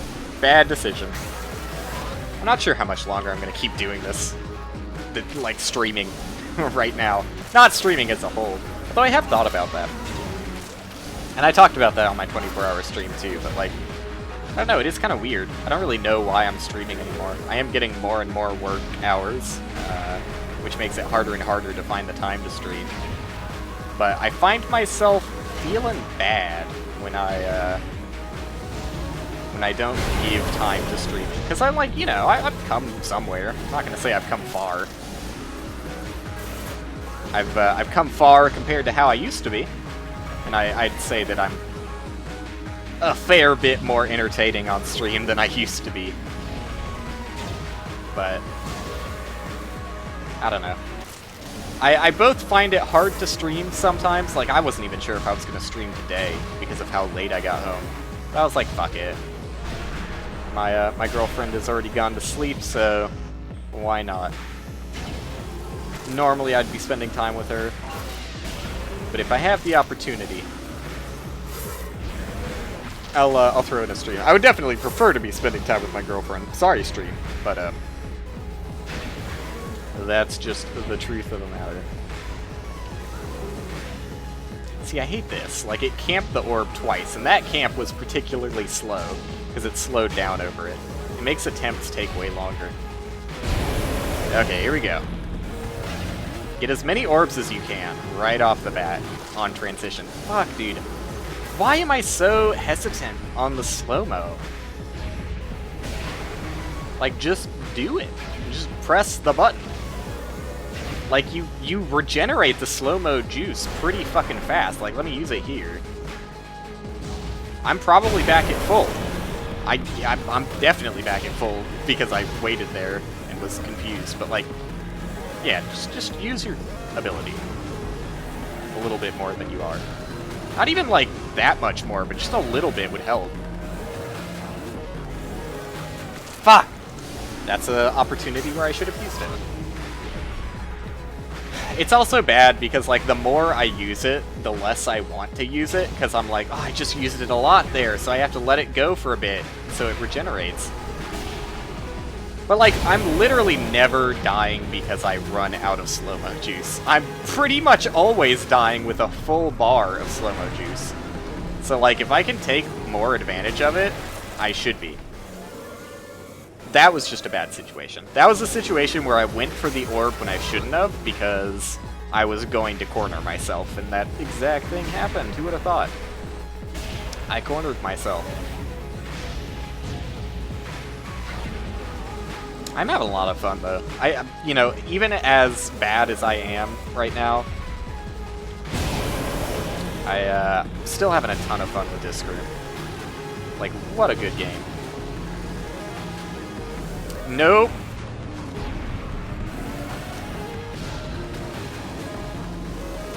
Focus. Fuck! Ah! There's always one disc I'm not paying attention to. There's just too many, dude. That was sick.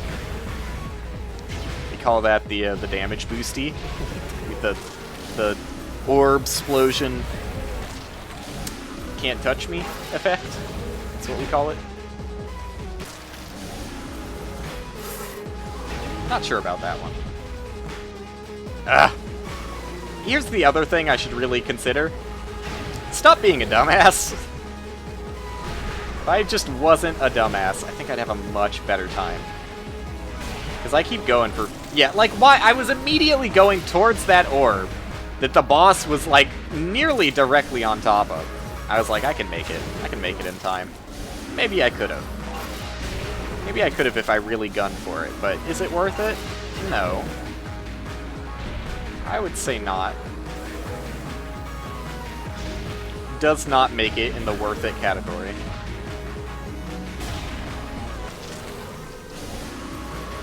Just held right for slightly longer than I wanted to. It's that analog woe. Something that would be unbelievably easy on analog. But I don't know. I just feel like everything is harder on analog. Not that many people are going to agree with me. But like Spelunky, I'd say it's probably pretty agreeable, and I think a lot of people would understand, even if they don't want to use digital. I think a lot of people can understand that digital makes Spelunky feel tighter. Because, like, there is analog movement, I think, but it's, like, very minimal if it is there. And, I don't even know if there is analog movement, honestly. I think there might not be analog movement in Spelunky. Fuck, dude! Why didn't I just slow it again so I could do that movement? Ugh. That was good, but I'm doing better now that I'm using my ability. Who would have thought? Yeah, Spelunky, you're moving fast enough at any given moment, and I still am not 100% sure if there is analog movement in it. What I mean by that is, like, if you put the analog stick halfway in a direction, does Spelunky guy move at 50% of the speed? Or at the very least slower? Like, is there any degree of analog to it, or is it actually just a digital input that allows you to use an analog stick? Not sure. But, yeah, in this game, the 100% does have analog input, and you can move slower if you move the analog stick a smaller amount. I think you'd find a lot of people saying that analog is, like, definitively better if you just get a handle of it. But I don't know. I don't know what it is.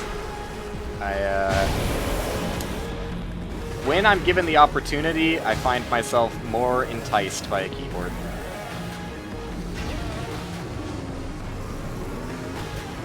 Yeah, that was actually a case where I ran out of slow juice. I couldn't read the path fast enough.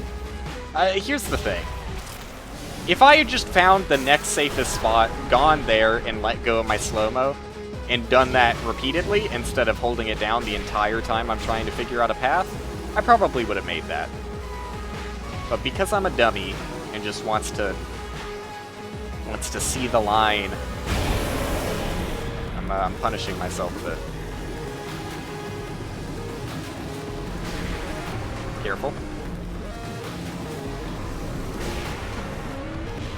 God damn it.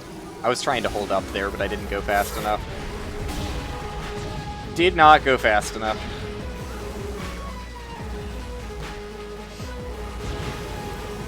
Pretty soon I'm gonna call it for the night, because I'm getting real goddamn hungry.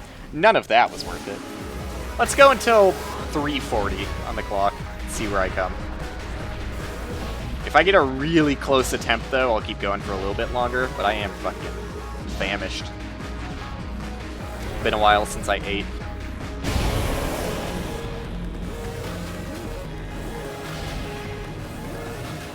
8 and then played, like,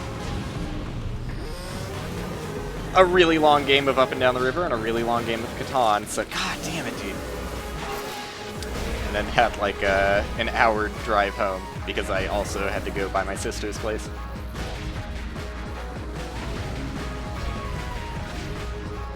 I'm hungry, dude. Also been streaming for 4 hours. Let's add that into, well, 3.5. I always round up, dude. If it benefits me, you can fucking guarantee I'm rounding up. It's my lifestyle.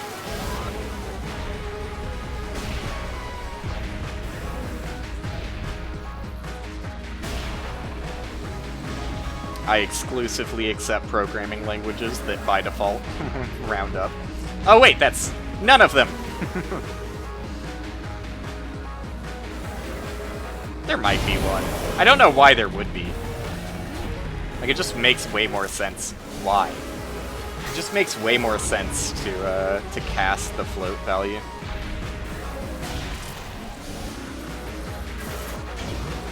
When rounding.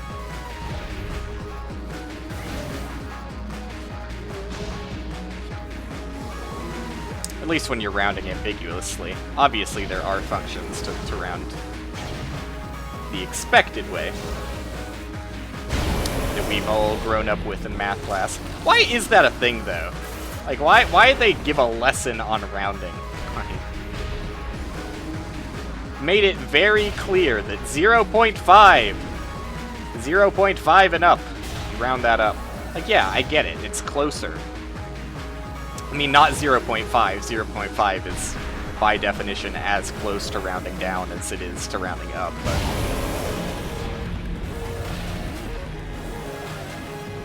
Schools are a little bit finicky when teaching anything. That's a weird one. I feel like most people grasp the concept that 3.8 is closer to 4 than it is to 3.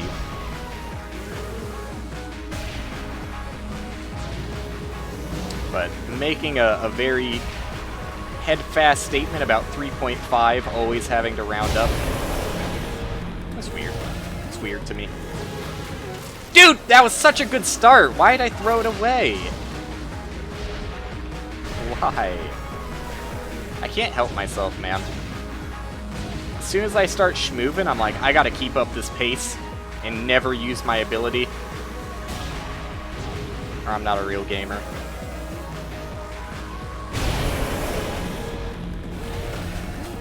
I'm thankful, at the very least, that I'm not dying too many times before before I make it to the second phase. Sorry for that if that was loud. Yeah, I'm thankful that I'm making it to the second phase on most actual attempts. There are a lot of attempts that I just die, like, instantly because I'm not paying attention, but... I hate that. Just immediately spawns on top of the boss. So you gotta wait it out. This is gonna be scary. God damn it, dude, I panicked. Did not read the line. There was a solid line there to get to that next door. And, you know, be completely safe. Why? Why do what I do? Maybe I should try playing this on controller at some point. Just give it a shot, you know, see how it goes. Today was a good opportunity because I started out with the controller game.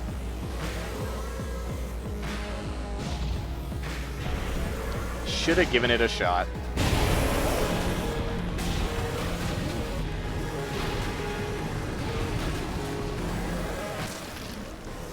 Damn it, dude.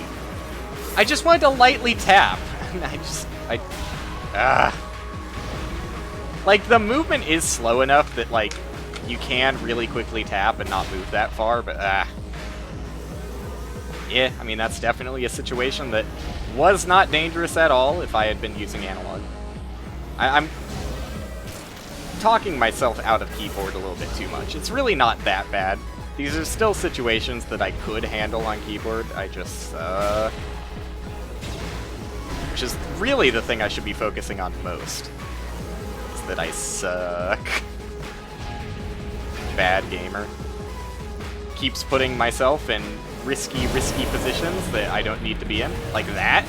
Like, there's no good reason for me to do that. Why'd I do it? No good reason.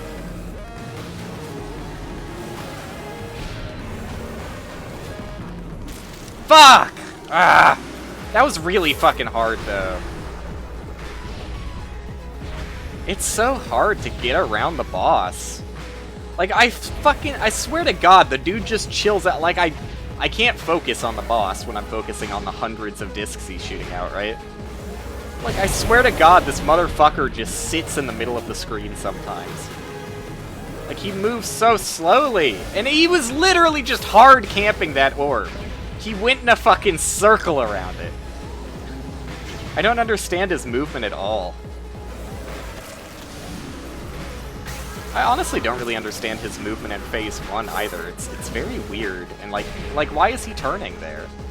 Like, that doesn't look like he's homing. He's just like randomly turning.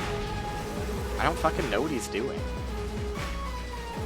Does he just go in a circle? Am I brain dead? No, he definitely bounces off the wall somewhere. Yeah, what? He is turning, though. He's definitely more turny than I thought he was.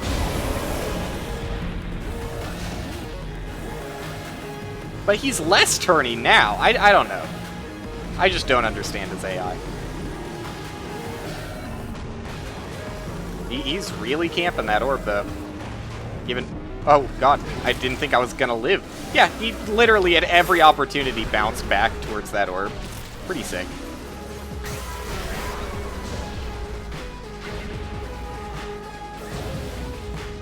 Pretty sick. Again, I would find this way more enjoyable if this one had 2 orbs. I just, it's too much. It's too much to deal with when you have to deal with it camping. I guess that's just part of the fight, and like, you know, it does add a lot of extra challenge. So I can't just be like, yeah, it's fair, and would not affect the difficulty, but just make the game more fun and good, so do it. It definitely makes it easier. But I would like it more. And not just because it's easier. Because it's easier and I don't have to have the frustration of being like, yep, just fucking camp me the whole time. That was a really stupid way to die there. Fuck, dude.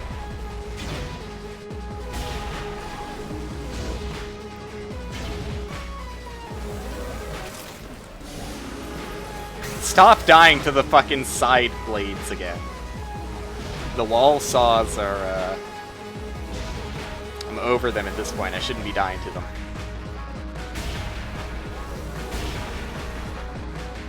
I'm above that. Above that filth.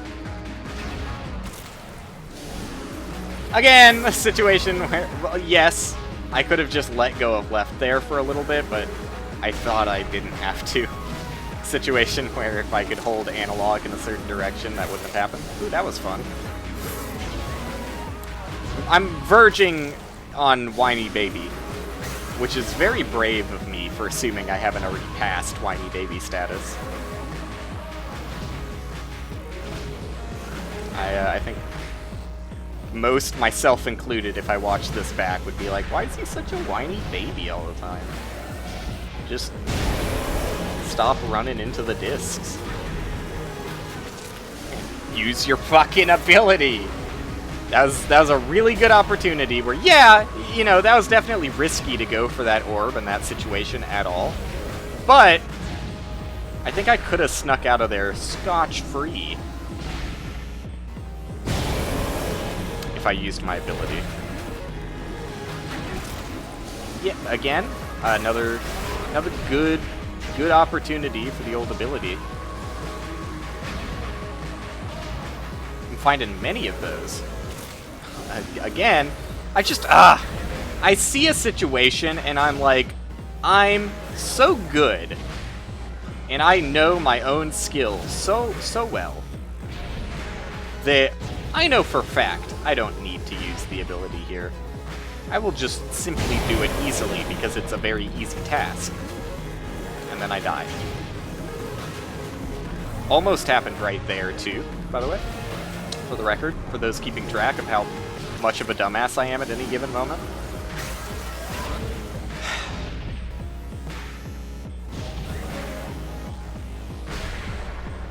rough, man. I would not have expected... Yeah, if you told me that I was going to spend 99% of the stream in this room when I entered it, I would have told you, come on, dog. Come on. Have you seen me? Have you seen me do those last 2 rooms that I got 20 in? Come on, dude. Give this one to me. By the way, that was another fun situation where the boss just camped the orb. It's just a lot of fun. It's just a good time.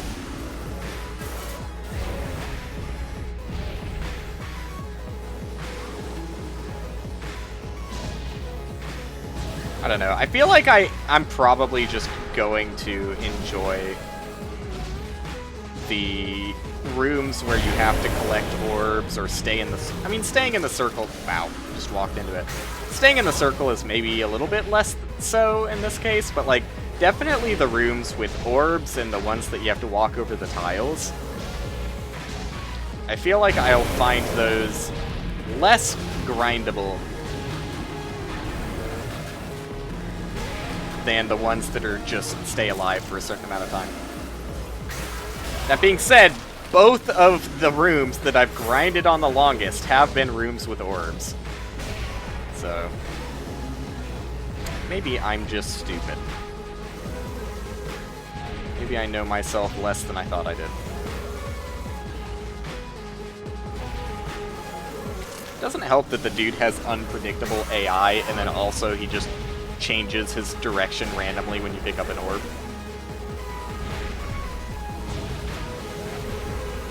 Sometimes it help you, sometimes it hurt you.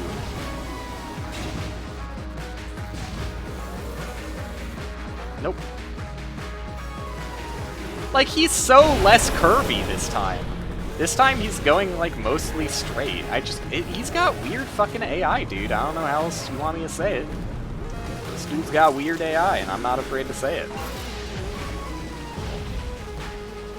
It's got really fucking weird AI. I have gone past 340 and have not really gotten close on any of these attempts. In fact, the majority of my attempts are going to phase 2 and instantly dying within the first 3 orbs. Alright, better than average. Good start. Fuck, dude, just use your ability! You still had juice, and that would have been made so much easier.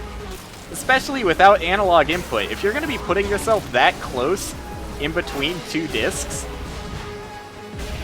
you gotta fucking slow time down, dude. That's why you have it equipped.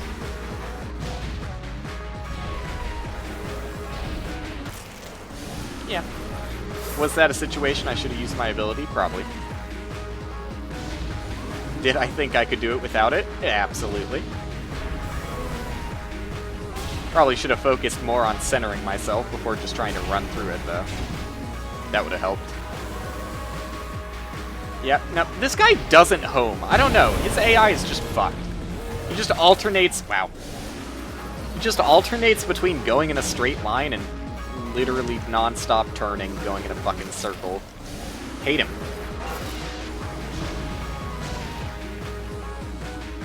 Hate him. I just don't get it. Why does he move this way? I wish I understood.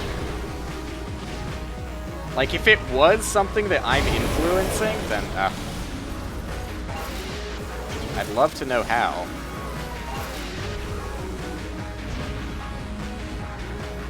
Some of these you would call not worth. Some of these close calls I'm endeavoring to discover.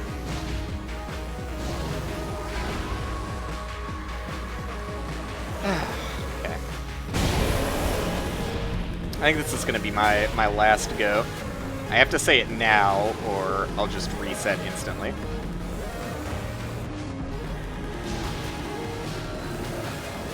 Don't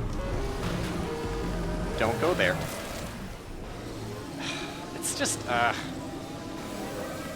don't even know why I'm on this room. I've started hating it. It's just fucking... You know what I'm gonna do? I'm gonna beat the dev team on the first fucking room, and I'm gonna call it. This is my new goal. This is very, very obtainable.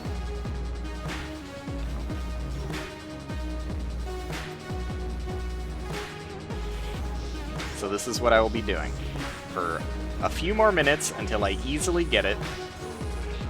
Very easily. And, close stream. Oh wow, that was only 27 seconds, huh? In which I very, very easily and simply take the dev team.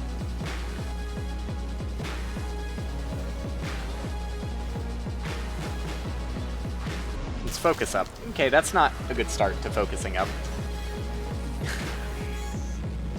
I don't try. I promise I don't throw on purpose, because it's haha funny.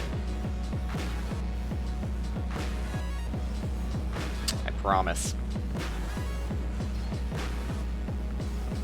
This is maybe not a good idea that I... Maybe I won't get dev team time. I'm really fucking hungry. Use your ability, like, please, though? Please? Every single time I die in a run, that I never press the shift button, I should lose $100. Someone should force me on that. I would improve way more. And I would press the shift button a lot at the start of matches. Fuck, dude. That was really hard to get out of. I probably should have seen that coming ahead of time, but yeah, it's just rough.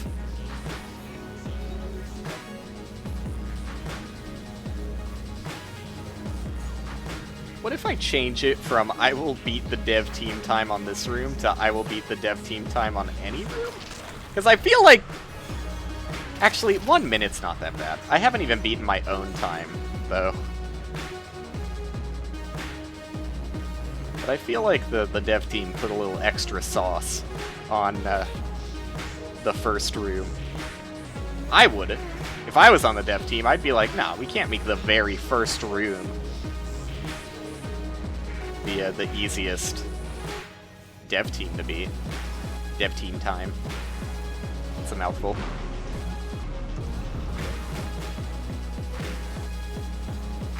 Find your moment. And use your ability more than you have been.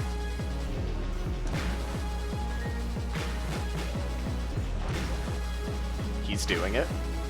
He's beginning to believe.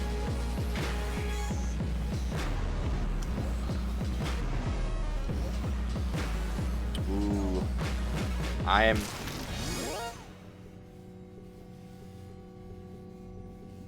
wish I didn't take the split seconds I did to look at my time there. Dude, just don't look at your timer. I wanted to see how close I was. Like, I was in the process of saying, I'm getting there. And then glanced over to see how close I actually was. And, yeah, just bad idea. Just get in the gamer zone. Don't think about it... Wow, that was really bad. Don't think about it as a time to beat. Just think about it as, I want to see how far I can go.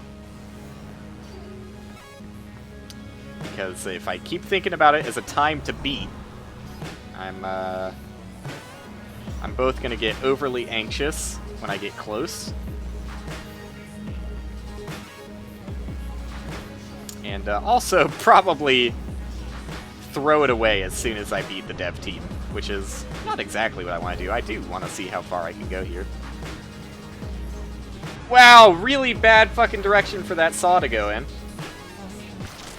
Yeah, should have used my ability. I'll be the first one to say it. I'll be the first one to say it. You think as the secrets of Disc Room are discovered, we'll uncover who made the disc, deep disc lore? I hope we do. Although that's not really JW style, actually. That's pretty much opposite JW style.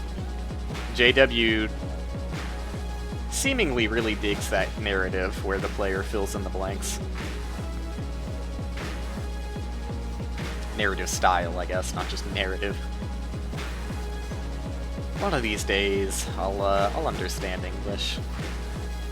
All the ins and outs, all the nooks and crannies of this language. I need to get back into, wow, just walked into it.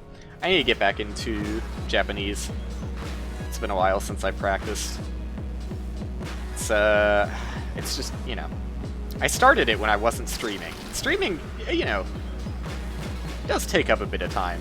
Like, I do play games anyways, but, like, I also want to spend time with my girlfriend, which often includes playing more games, but not on stream. Other things like watching movies and shows, etc. I'm looking at my timer way too much. Stop doing that.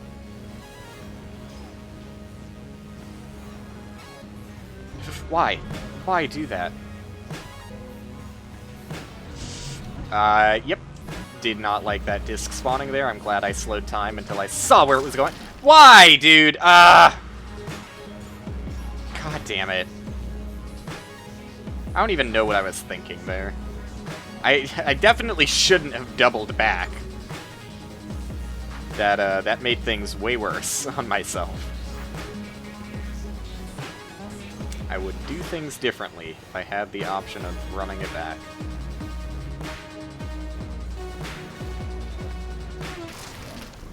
Just straight up didn't think that would even get close to me. Oh well. On average, I'm getting like 30... Well, let's be honest, 20 seconds. Getting close to 30. Closer to 30 than I am to 0. Alright, let's go back to that thing I was saying earlier about using your ability. It might help me out here. I may find that I benefit from that.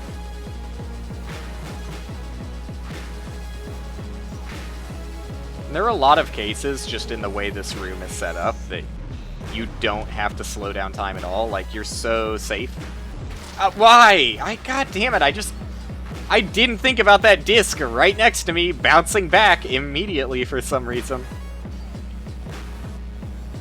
Sometimes I just don't read it well.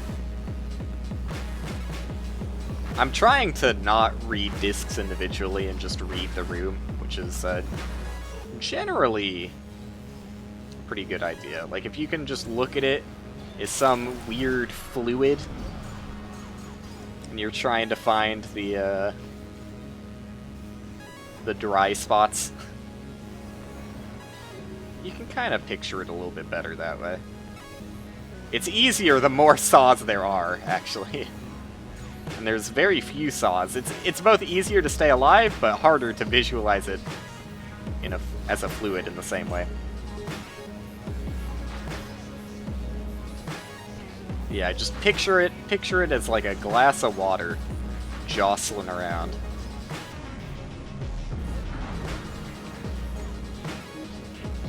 Find your moments. Wow, almost did the exact same thing where I just didn't consider a disc immediately bouncing back to me.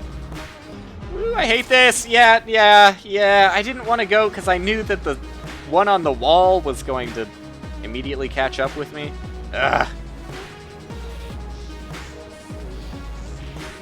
I like how disc room person shakes when they're in a disc that's spawning.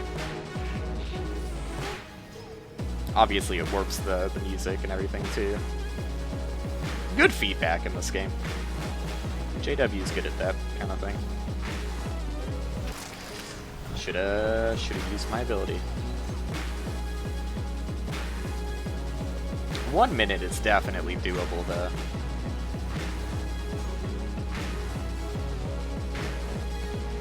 Definitely doable.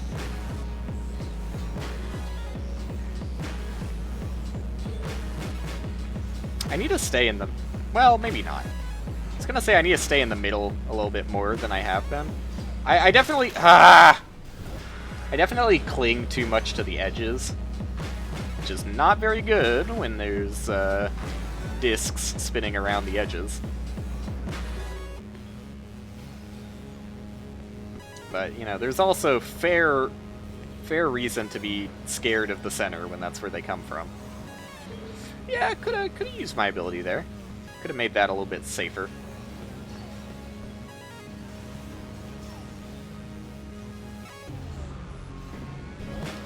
Yep, it just walked back into the disc that bounced off the wall. Not reading the room well.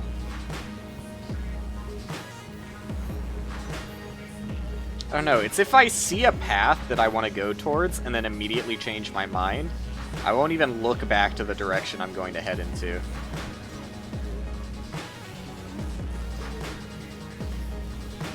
No bueno. Why? I literally saw that closing in and being just about the worst place on the planet to go towards.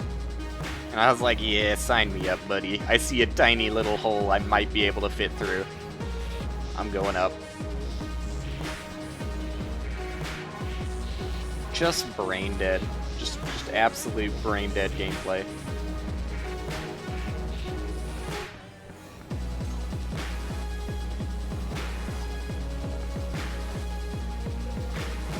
Okay, we're getting somewhere here. Oh, damn it. It takes so long to get to the hard part, too. I mean, that's just the way that a game that gets harder the longer you stay alive works, huh?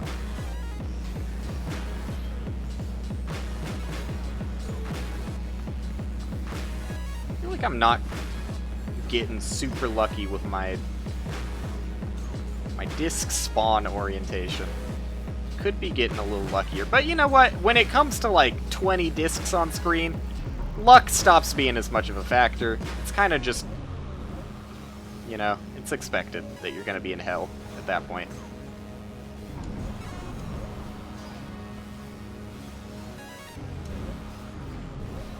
Yeah.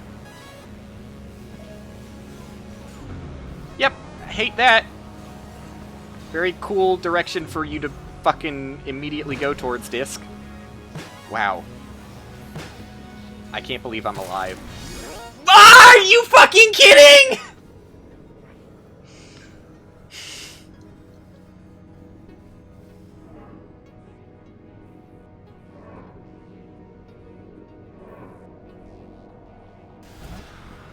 I'm doing it in this room. That's so fucking close that I don't want to even acknowledge what happened. Ah, fuck, dude.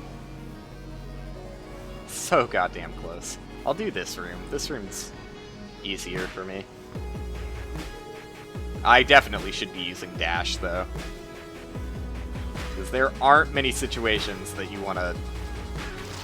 Maybe... Honestly, maybe... Oh, well, wait. No, blast still punishes you in the same way. Yeah, you got these. But honestly, that's not that bad. Having 2 of these, like... That's really just 2 obstacles, and everything else you can push out of the way. This feels very doable like this.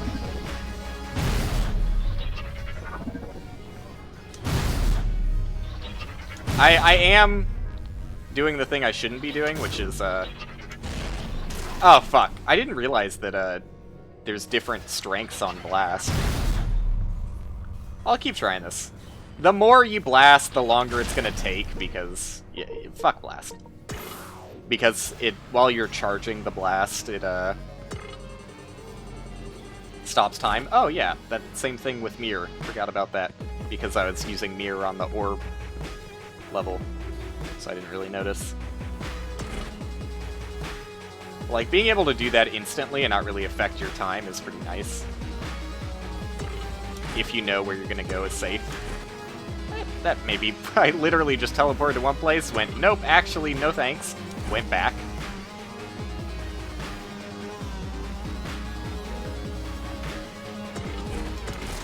Yeah! No, I don't know, just give me dash. I'm honestly probably best with dash right now. You know what might be interesting? I think with mirror, you could get, like, way more of these, like, perfectly perpendicular. Or, sorry, not perpendicular, exact opposite. Well, yeah, perpendicular to the wall they're bouncing off of. Never mind. I like what I said. Hey, I tried to do a tiny movement and actually did, like, slightly more than a tiny movement, which killed me. Fuck it, let's try it. It'll be different, at least. By doing this... what? Why didn't I warp? It made the noise and it didn't do anything. By doing this... What is it doing there? Why isn't it warping me? Ah, fuck. Yeah, I don't understand. What is happening there? On the top wall? Can you not? It just doesn't... Oh, wow. I think that's bugged. Because you can do it there. Oh, you can just go higher on the top wall than you can on the bottom wall. So it doesn't let you warp because it thinks you're warping into a wall. Weird. I'm going back to dash. Fuck that. It wasn't even that good. Fuck that.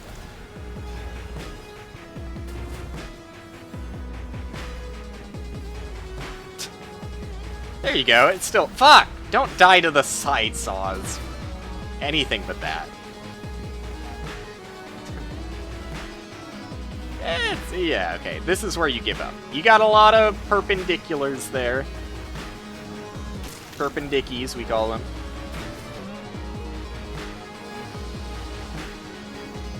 We're all very proud of you. Now we go this way. How well do you think this is going to work? I think it's a solid game plan. Well, I think there's a reasoning that we can all stand behind. Alright. This is where I stop and I just start playing the game.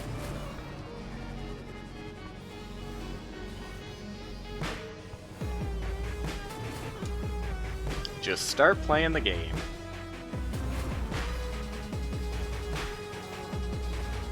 This one's way easier to read as a fluid. I mean, it obviously just takes up way more of the screen. Yikes. How the fuck did the dev team get 49? Holy shit. I'm going back to...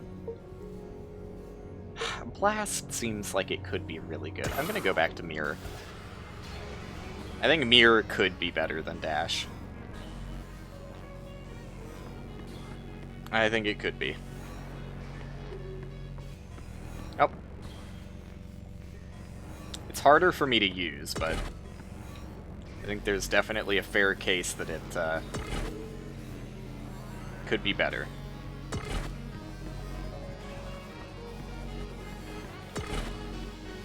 Do I want to be here? Not really. I didn't even see that disc. It was completely covered by other ones. I don't know. I just don't feel like I can use it. Here's the thing. What if we used Blast and it worked? Like, what if? Let's try and survive as long as we can without using it, though, because it does slow down how fast you generate time. Alright, that's a place where I want to blast. Okay, that was scary. Yeah, okay. Fuck, dude.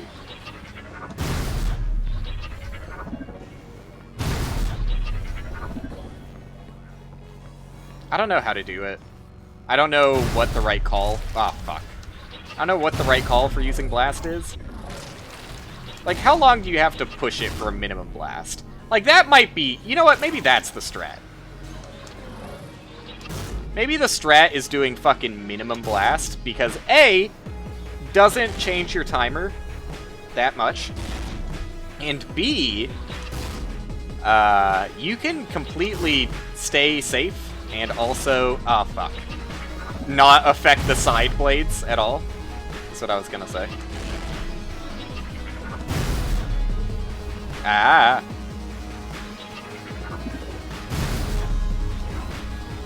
Yeah? I still think this is good. Fuck! I do think it's good, though. I think... Especially if I can do better. Why did I do that blast right off the bat, by the way? I can definitely do better with keeping the side ones tame for a while. Just only blast when they're far away, and do small baby blasts. Fuck, dude, I held it too long, but I needed to because I mistimed it, because I'm a dumbass. My timer isn't going up at all. Ouch. Is what I say when I nearly get hurt, but don't get hurt. Okay. Wasn't scared? You were scared? Dude, why do I keep running into... There's literally 2 obstacles. And I can't fucking handle it.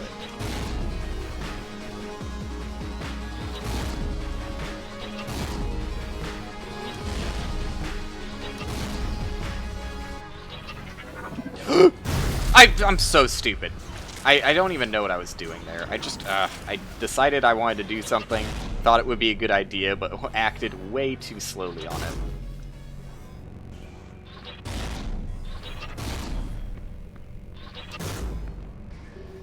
Like, I feel like by doing this, you can actually pretty easily clump them all up on top of each other, so that they're really not that much of a... Wow, I just walked into that. So that they're not that much of a threat.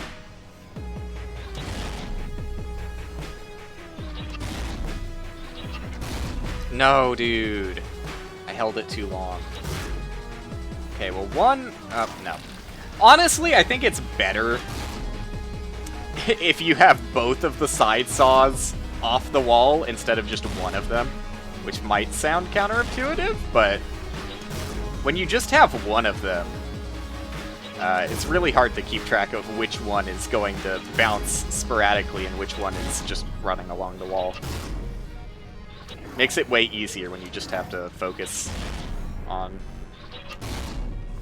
dodging both of them instead of figuring out which one you actually have to dodge. Okay, so it turns out this is still difficult. Doesn't completely eliminate the challenge. I could probably be doing better at it than I am.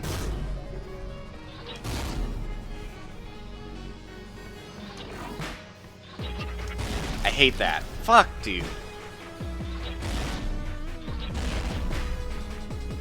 I hate charging it slightly too much.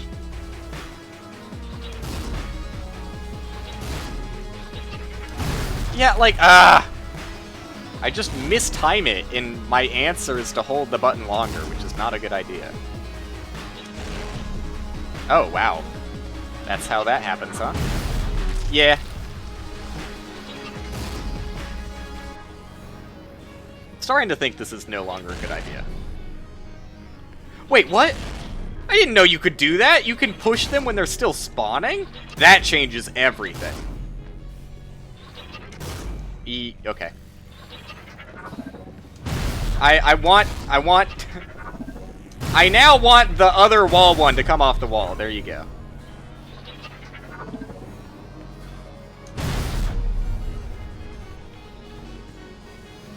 Fuck, why walk into it? I'm so stupid. And I did that, which is also very stupid.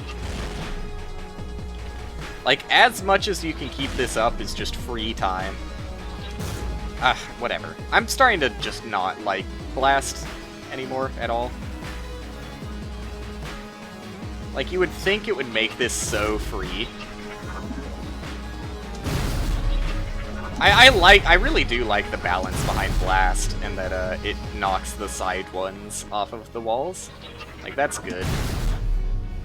I like it. But just fuck it. Go back to Dash. I can do it with Dash, and I can very easily get 49. It's not that hard. It's very simple and easy and doable, and I'll do it.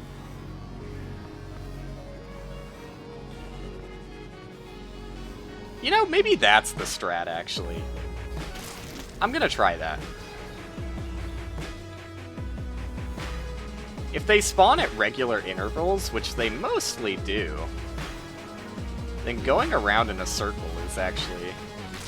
Well, the starting ones are going to fuck it up a little bit.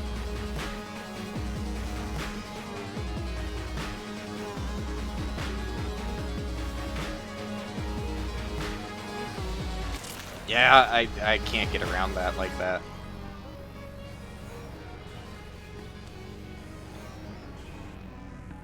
Let's go, like, as close to the other disc as we can. Okay, this is now immediately starting to become an issue.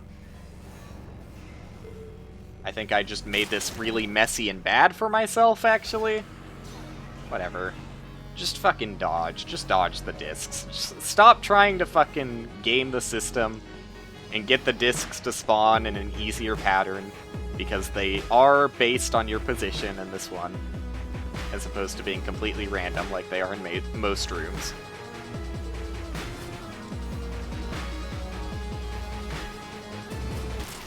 Okay, didn't see that another disc was spawning there, so I couldn't have made that even if I didn't dash horribly. But I did.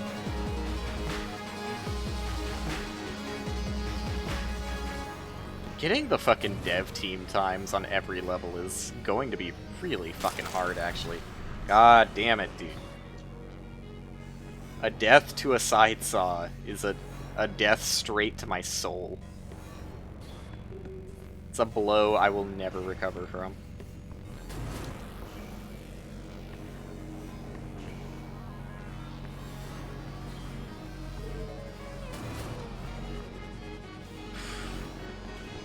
Focus! Fuck, dude, my dash was on cooldown, but I tried to go back through it. I should have known my dash would be on cooldown. But I mean, yeah, you can go on the edges of the wall if you just keep doing this, right?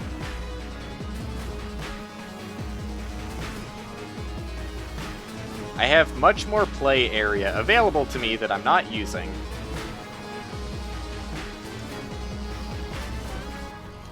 Because I'm too afraid to do that.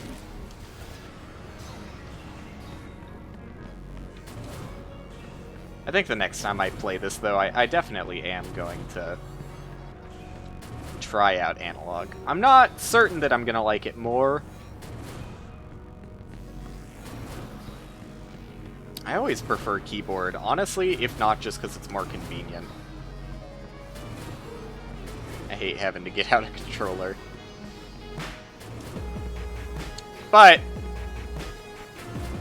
if it is just way better for this game, then I'll do it. Yeah, that was gonna be way too hard to snake my way in between those two. But I kinda had to.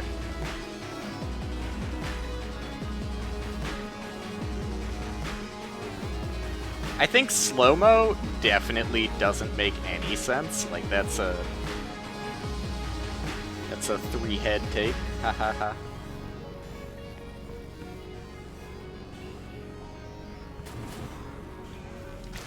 Okay.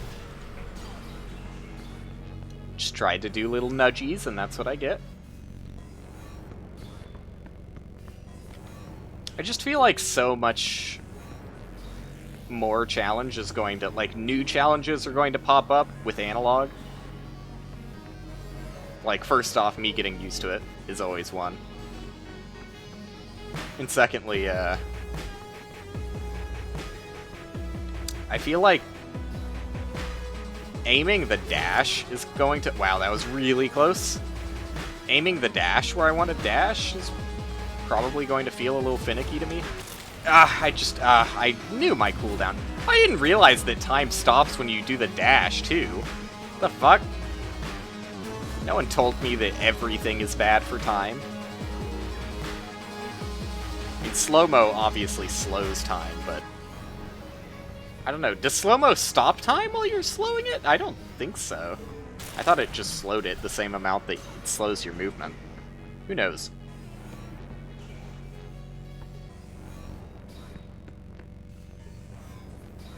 I mean, you know, if you want to be a fucking serious pro gamer, I don't even think that's, like, I don't think that makes any coherent sense. I was gonna say you would use clone here, but, like, I feel like clone is just objectively bad here, because, like, 99% of the map is covered in disc by the end of it.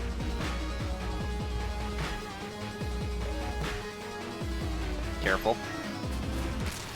Are you fucking kidding me? I thought I could make that! Ah! There was one tiny gap I could fit in, and I thought my dash would carry me there, but I fucked it up, I guess. God damn it, dude. The worst part is, because there's no randomness in this one, like, I could technically do the exact same thing and get back to that exact same position, but I'm moving slightly different every time. I mean, I was trying to game the spawn location earlier. It's so fucking hard to dash through these big motherfuckers!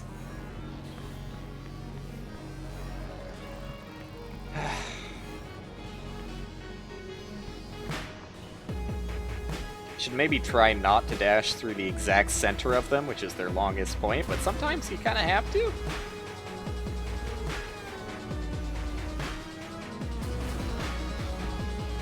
Just made me feel safer about doing that. I need to go back to remembering that the edge is not always my enemy. Good timing. Bad idea. Bad idea. It could have worked if there weren't 2 discs there instead of just the one. Could have worked.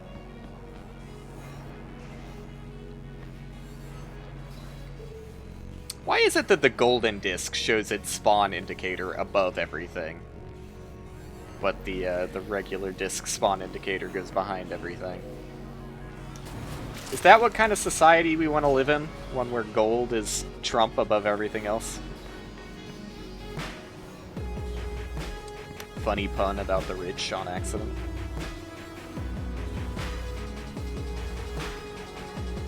Doesn't really make sense as a pun, but it is. It is a pun. It's just not a very funny one. Alright, let's work this one through. What's gonna kill me? Didn't expect to live through that one, honestly. I dashed in the wrong direction. God damn it, dude. That's the worst to me, is a disc just pop it up out of nowhere because it's completely covered up by all of the other discs. Just like, I had no idea there was something moving in that direction. How could I? It's fucking 800 of these things. A couple of 100 of them. Ugh. Okay. Another situation that I just didn't see the disc moving in that direction. Either because I wasn't paying attention to that one, or because it was actually hidden, but was only paying attention to the Sidewinder. Official name.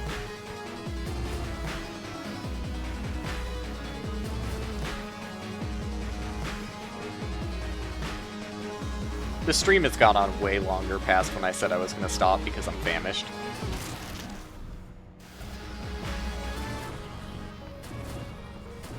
Okay, I was looking at the timer there to make sure I wasn't losing it. So when you hit a wall with your dash, it actually does stop your dash.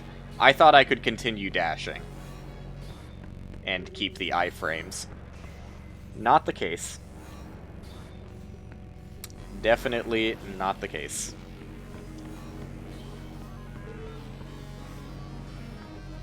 What? Why the golden one actually moves in a random direction instead of chasing you? Why is that the first time I've noticed that?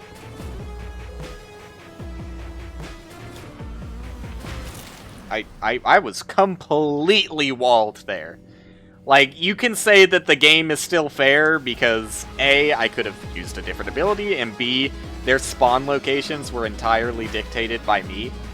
But except the golden one.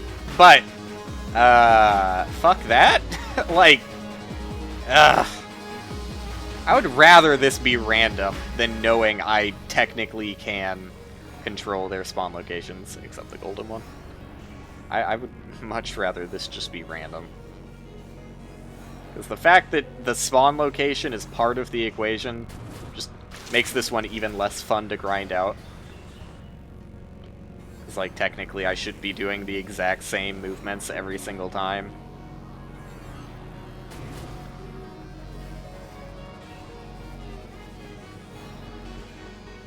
Let's just keep this up.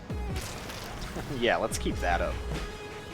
Every single time I'm paying attention to the spawn location, I get killed by the side blades. Fuck, dude.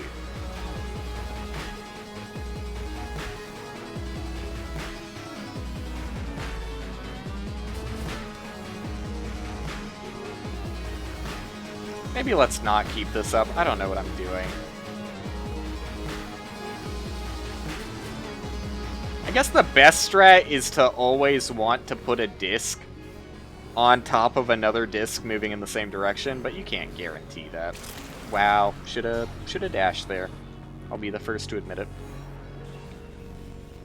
But yeah, you can't really guarantee that. I mean, I guess you can with a shit ton of fucking practice, because everything is 100% in your control on this one, but...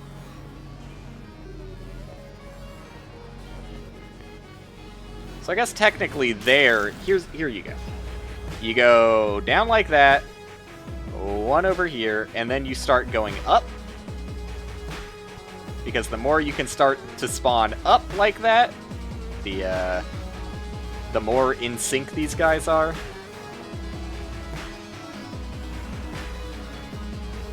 All I've done is made a fucking horrible wall for myself. It's not going to mess with me now, but is going to become a much bigger issue when it starts turning around. Like, I've made a lot more open spaces for myself. That golden disc is actually really fucking me there. Cool. Oh, fuck. Do it again. Do it again. I think I can do this. There you go.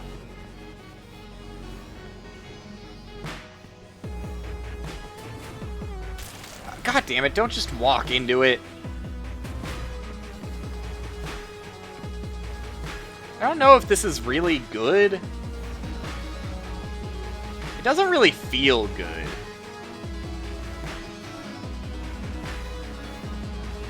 Definitely doesn't feel good. Alright, now it's all fallen apart. Also, you can tell my angles were not really lined up with each other now that they're all just completely off kilter. Not in line with how I originally spawned them. I'm walled here. Wow! Okay, so here's the thing. No. Dash is literally unusable here. You do just get walled.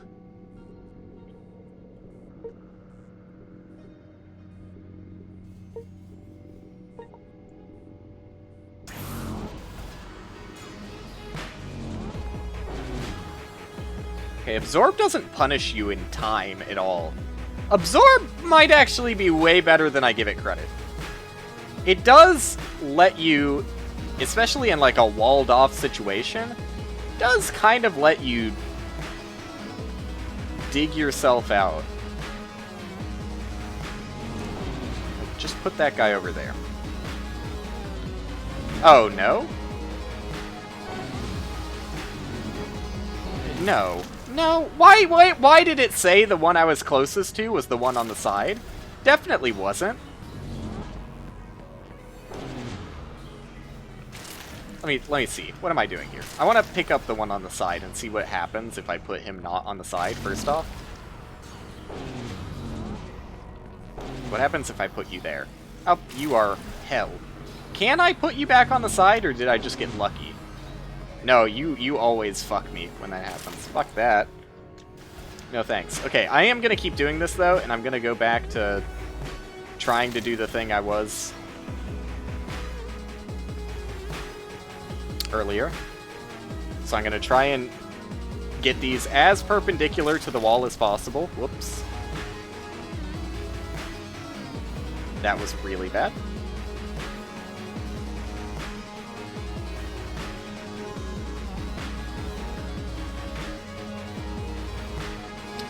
And, you know, what happens fuck, dude, stop! Stop dying because you're fucking blind and don't pay attention to the ones on the side. It's so bad. Like, I get it. I know I'm a dumbass. You don't have to keep reminding me, game.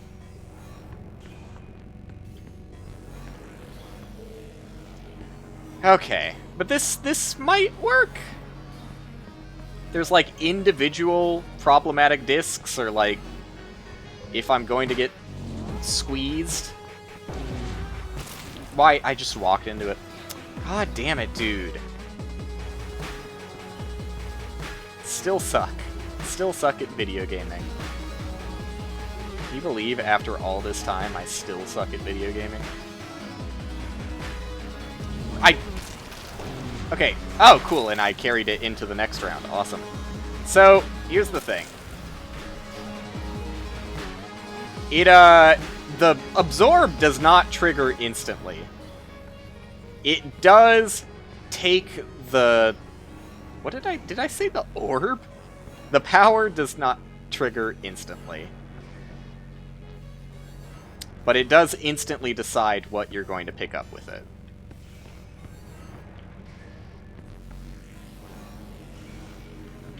Yeah.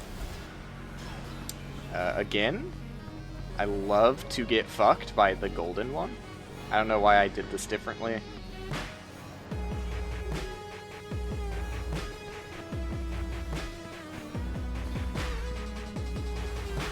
This is probably not the right way of doing this. I don't know, dude. Not very confident in my absorb choice of power either.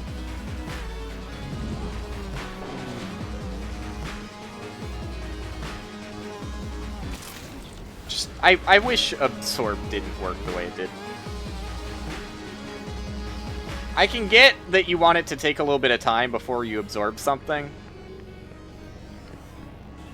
But I wish it just always, like, attempted to absorb the thing closest to you up until the absorption, so that I didn't have to feel like I have to start the absorption right on top of a disc to show it what I want. All of that was very fair and very balanced and very cool. I hate this room. I'm going back to mirror. I fucking hate mirror, but I hate everything else I'm doing even more.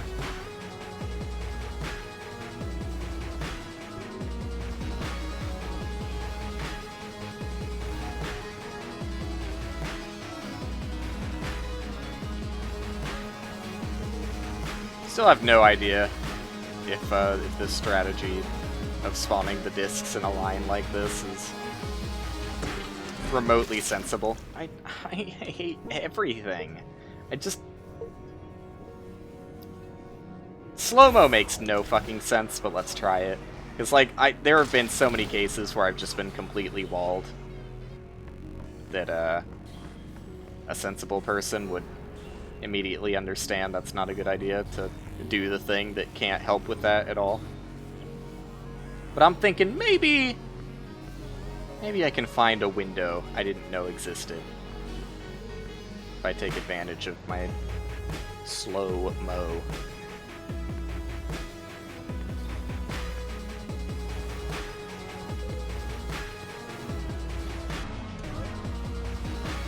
Let's see. Let's see what happens. You never know, right? You never know. You literally at any moment, that was really fucking good, and it had nothing to do with slow-mo. It had everything to do with how I spawned them in, which I fucking hate. I don't want that to be the obstacle. I want the obstacle to be I'm dodging the discs. Not I studied for 10 hours to find the perfect way of spawning in discs so that I never have to face any adversity.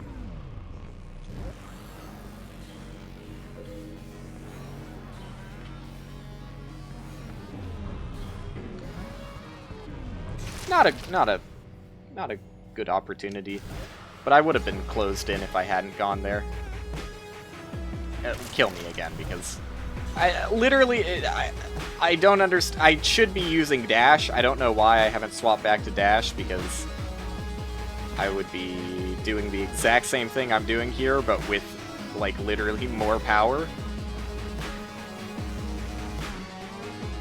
So I don't know why I'm choosing the weaker option. Oops. Probably don't want to do that. Wouldn't recommend that one.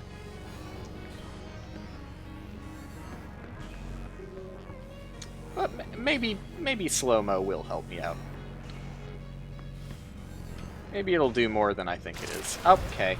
Don't stand on the fucking side one. I hate that. Dying to absent-mindedness while you're thinking about other things. Thinking about the 1,000 other discs that are spawning in. Woo, that's close. That's gonna be golden. And then preferably I would have liked to spawn that closer to parallel with the others, but that's fine.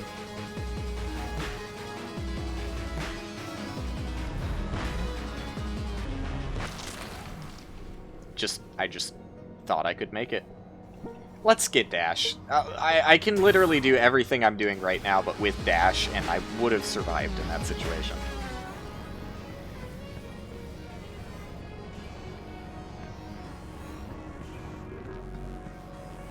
Just makes no sense to do without dash. Okay, yeah, I hate that. I did again. I need to not be... Do you spawn in a slightly random position? No. But you don't spawn centered, which pisses me off. Wait, I didn't do that right at all. There you go.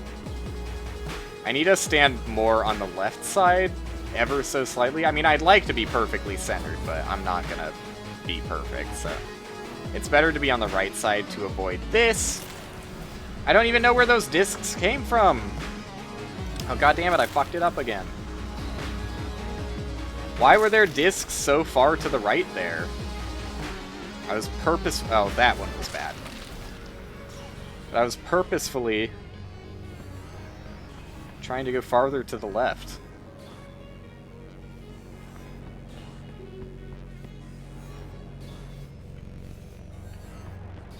There you go.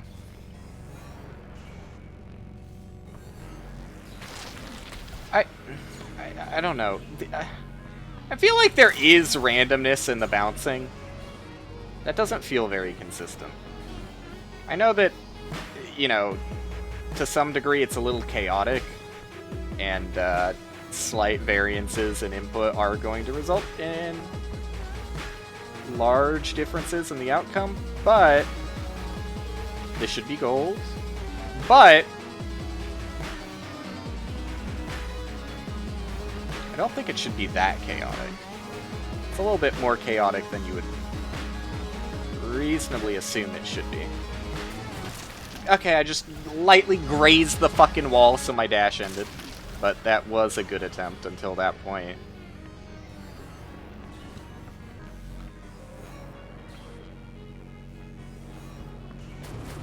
I shouldn't dash for fun. Obviously, it takes away my time now that I know that that's a thing that it does. Okay, this will be gold.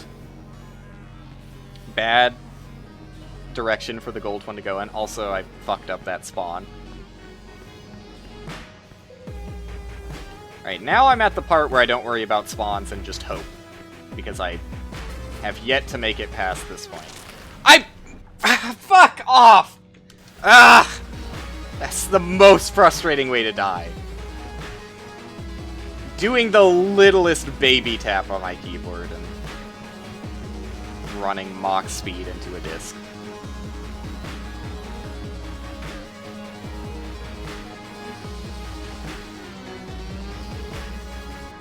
I know I sound like a turbo baby, though, because, I mean, I have an input display, and it probably did display me pressing the button just longer than I should have, but... Okay, I have no idea why that was so fucked there. Makes it feel like it's not even worth trying to keep the disc consistent. Oh, stop doing that. Makes it feel like it's not worth trying to keep the disc consistent when the outcomes are very chaotic and don't really...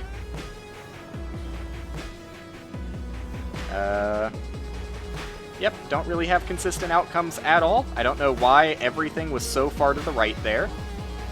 I did nothing that would make anything go that farther. This is just a completely different outcome. And I did everything nearly exactly the same. I could still live with this, but don't know why it's so wildly different. Okay, now I'm just walled, and I'm fucked. Cool. I hate this room. This is now my least favorite room, after grinding it for a while.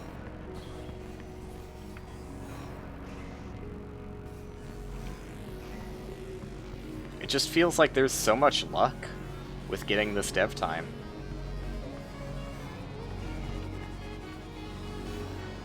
Okay, don't know why that disc is out in the middle of fucking nowhere.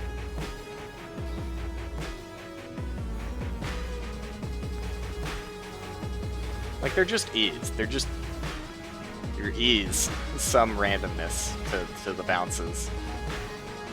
And I am walled supreme. I let go of the button and it kept dashing because, like, the dash is weird and, like, there's a minimum amount it has to dash even if you just press it for 1 frame. Instead of being instantly responsive to when you let go of the button.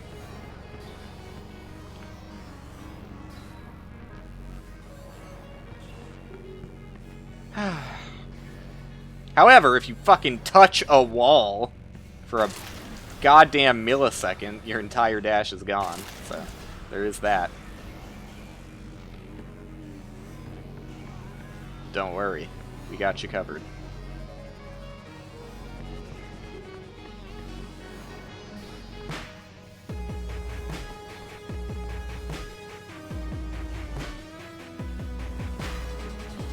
Golden disc. Okay, just didn't think I was that close to that disc, but I guess the game did. And I fucked up that one, so try again.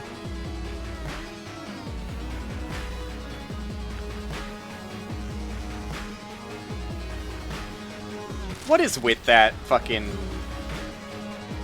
wild spread on those spawns at the start? Like, I know I'm moving a little bit, but I'm trying to move to center it. Hopefully.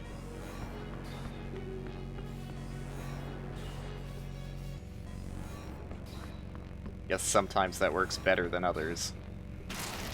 I didn't think I was close enough. I'm losing my fucking mind. I'm so hungry. Should not have been doing this for as long as I have been.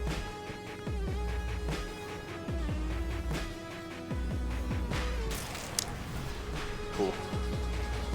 Very cool. Yeah, thanks. Thank you.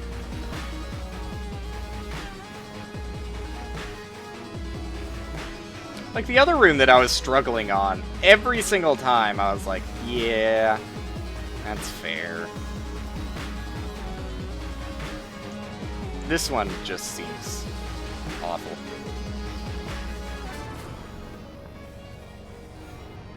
Just seems awful.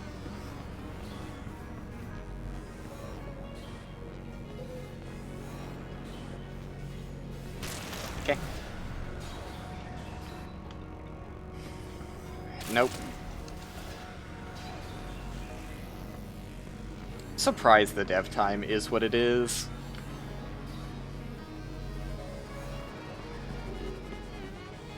Because, like, that means that, I don't know, maybe someone was just using a different ability than I am. Maybe someone's just better at using Mirror than I am. That would make sense, I guess. But, it just seems brutally fucking difficult to beat that time, given what I'm seeing. And the amount of times I've been walled in without literally any window for escape. I was literally mid-dash there. I don't know why my dash stopped. I was holding diagonally, but like you... No, I guess you just can't dash diagonally against the wall either. Cool. That's good and feels good. This is making me hate the game, and I don't want it to. It's like, I do like the game. I just think that this particular thing that I'm doing right now is maybe the least fun I've had in video gaming ever. Which is definitely fair, and not biased just because I'm experiencing it right now. You'll get banned for that kind of talk. Cool golden disc. Golden disc spot, very cool. Makes it so that I can definitely do the strategy I'm trying to do. Very cool and random and cool. And good. Also. Also good. Fuck off! I fucking hate that you can't dash against a wall. Why does that work that way? Just let me spot dodge. I don't fucking care. Just let me do it. You can literally give me no reason why a spot dodge would be unbalanced. I don't know why you're forced to move while dashing in the first place. Like, that just seems really fucking weird. Like, I get it, it's a dash, but like, I don't know, you could just rename it and be satisfied. If that's what bothers you about the fact that you don't want people to dash while standing still.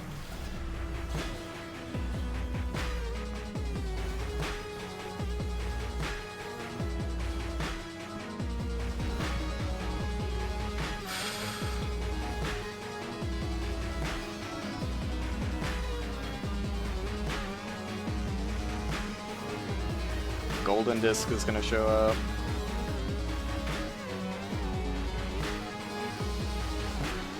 That was really bad.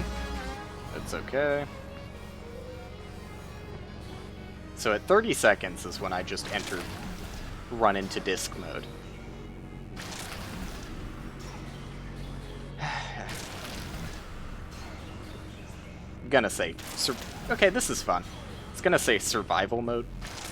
I like this. I like how this is how I have to start the level. I guess technically I don't have to do it that precisely. I can go this way and then come back, but that's a little bit more awkward, even if it is safe.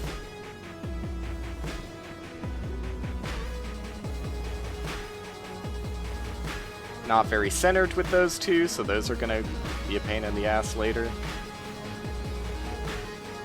Golden. Cool.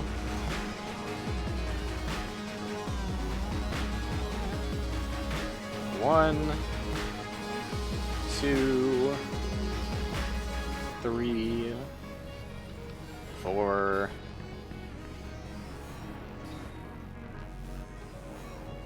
and golden. Not a bad spot for the golden one, honestly. If there's anything to be thankful for, that was pretty good.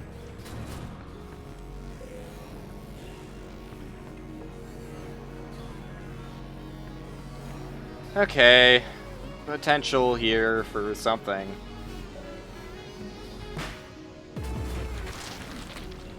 I guess I didn't have to.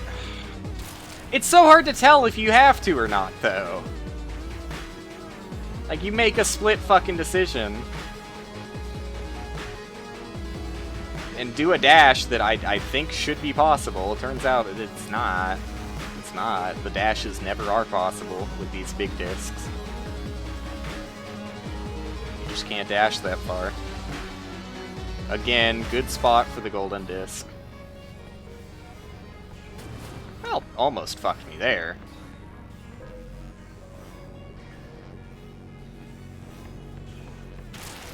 Shoulda dashed.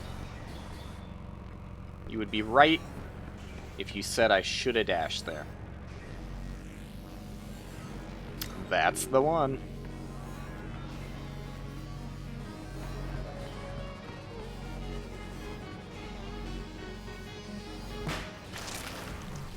Thought I was safe.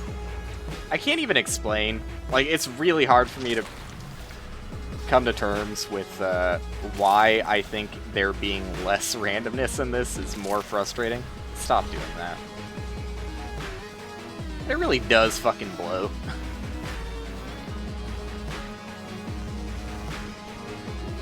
It blows that the dev time is pushed so far beyond just like you have to force the spawn locations to get the dev time, basically. Like, that was not a dev time made by someone who was just letting the discs spawn in randomly as they moved around. That is someone who had a similar level of strategy, if not, you know, a better strategy than mine. But they definitely spawned the discs in with purpose, as opposed to letting fate decide. For that, I will never respect this room and its step time.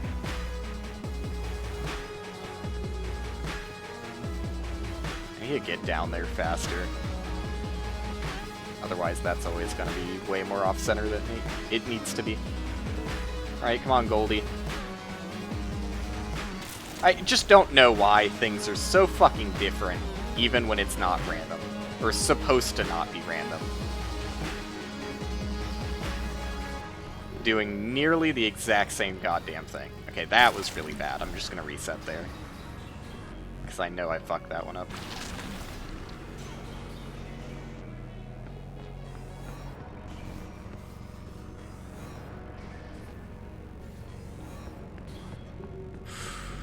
Okay.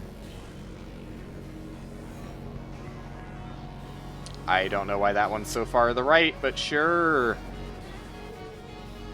Golden. Why are all of these fucked up? I'll never know.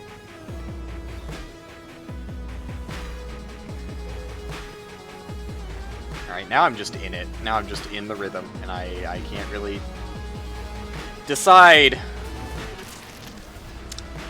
I fucking hate this. Can't really decide where the discs are gonna go, is where I was gonna say. It's just bad.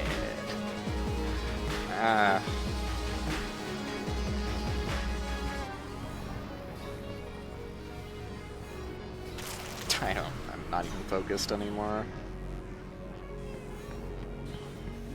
Not having any food in my body probably doesn't help.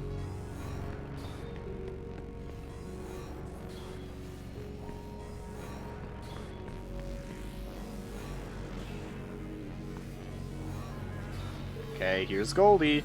Don't know why that disc is so far to the left. Nobody fucking does.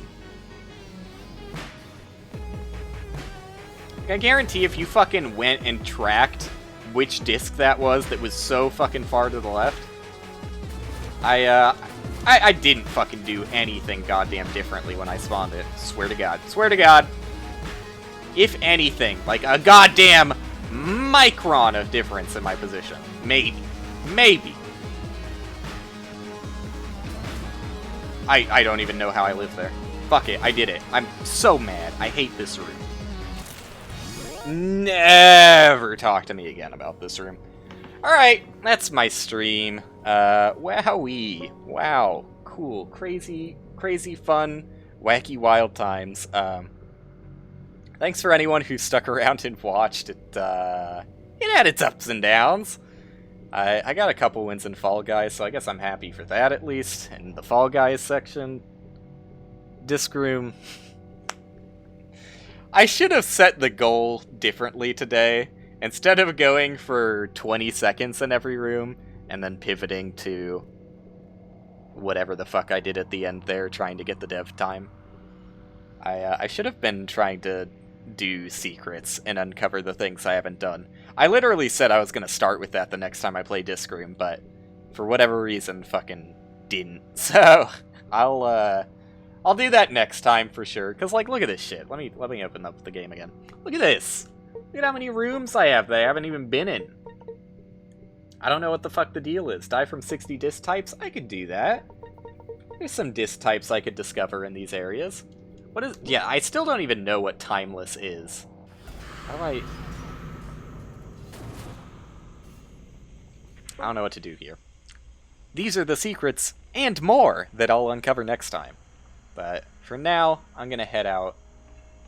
Thank you for anyone who is hanging out, listening to me ramble about dumb shit for as long as I did. I don't hate Disc Room as much as I may have ragged on it a little bit in that room those past few seconds. It's still a good game. But, am I going to stream tomorrow? Probably, definitely not. Definitely not streaming tomorrow. I am going to be getting home from work at like 11:30 or later, because tomorrow is GameStop's reset, which is sick, dude. Gnarly. Love it. Means we have to take everything off the walls and put it in different spots on the walls. It'll be a ton of fun, and I'll definitely not hate it. At the very least, my boss is buying us pizza, so we got that. But yeah, reset tomorrow means no stream. Sorry. I'm going to be getting home way too late to be able to do anything afterwards. But pretty much entire week after Sunday is free. I got Monday, Tuesday, Wednesday, Thursday available. So I'll definitely be streaming on those days. Really fucking hope we can get a race this Saturday. Unfortunate we couldn't get one today because I was gone for most of the day. I didn't want to be like, hey guys, let's do a blind race at fucking, 11 p.m. or whenever I started my stream. I can't do math. I'm not going to do math right now. It was a while ago. But, yeah. Hopefully we can get the blind races going again. I'm always pushing for them. Except for today, where I couldn't make it. I'm always fucking pushing for those blind races. It's fine that people can't make it. I'm not gonna whine about it. If people are busy with other things, people are busy with other things. But we'll get them going at some point, even if I have to find more new people. I fucking not optimistic about that part because I'm really bad at finding new people. But we'll see. That's it. I've ranted and rambled for far too long today. A 5-hour stream. I was expecting it to be like 2 tops, but I had fun. And what better could you ask for than having fun? So that's it for now. See you in a couple of days, hopefully. But yeah, thanks.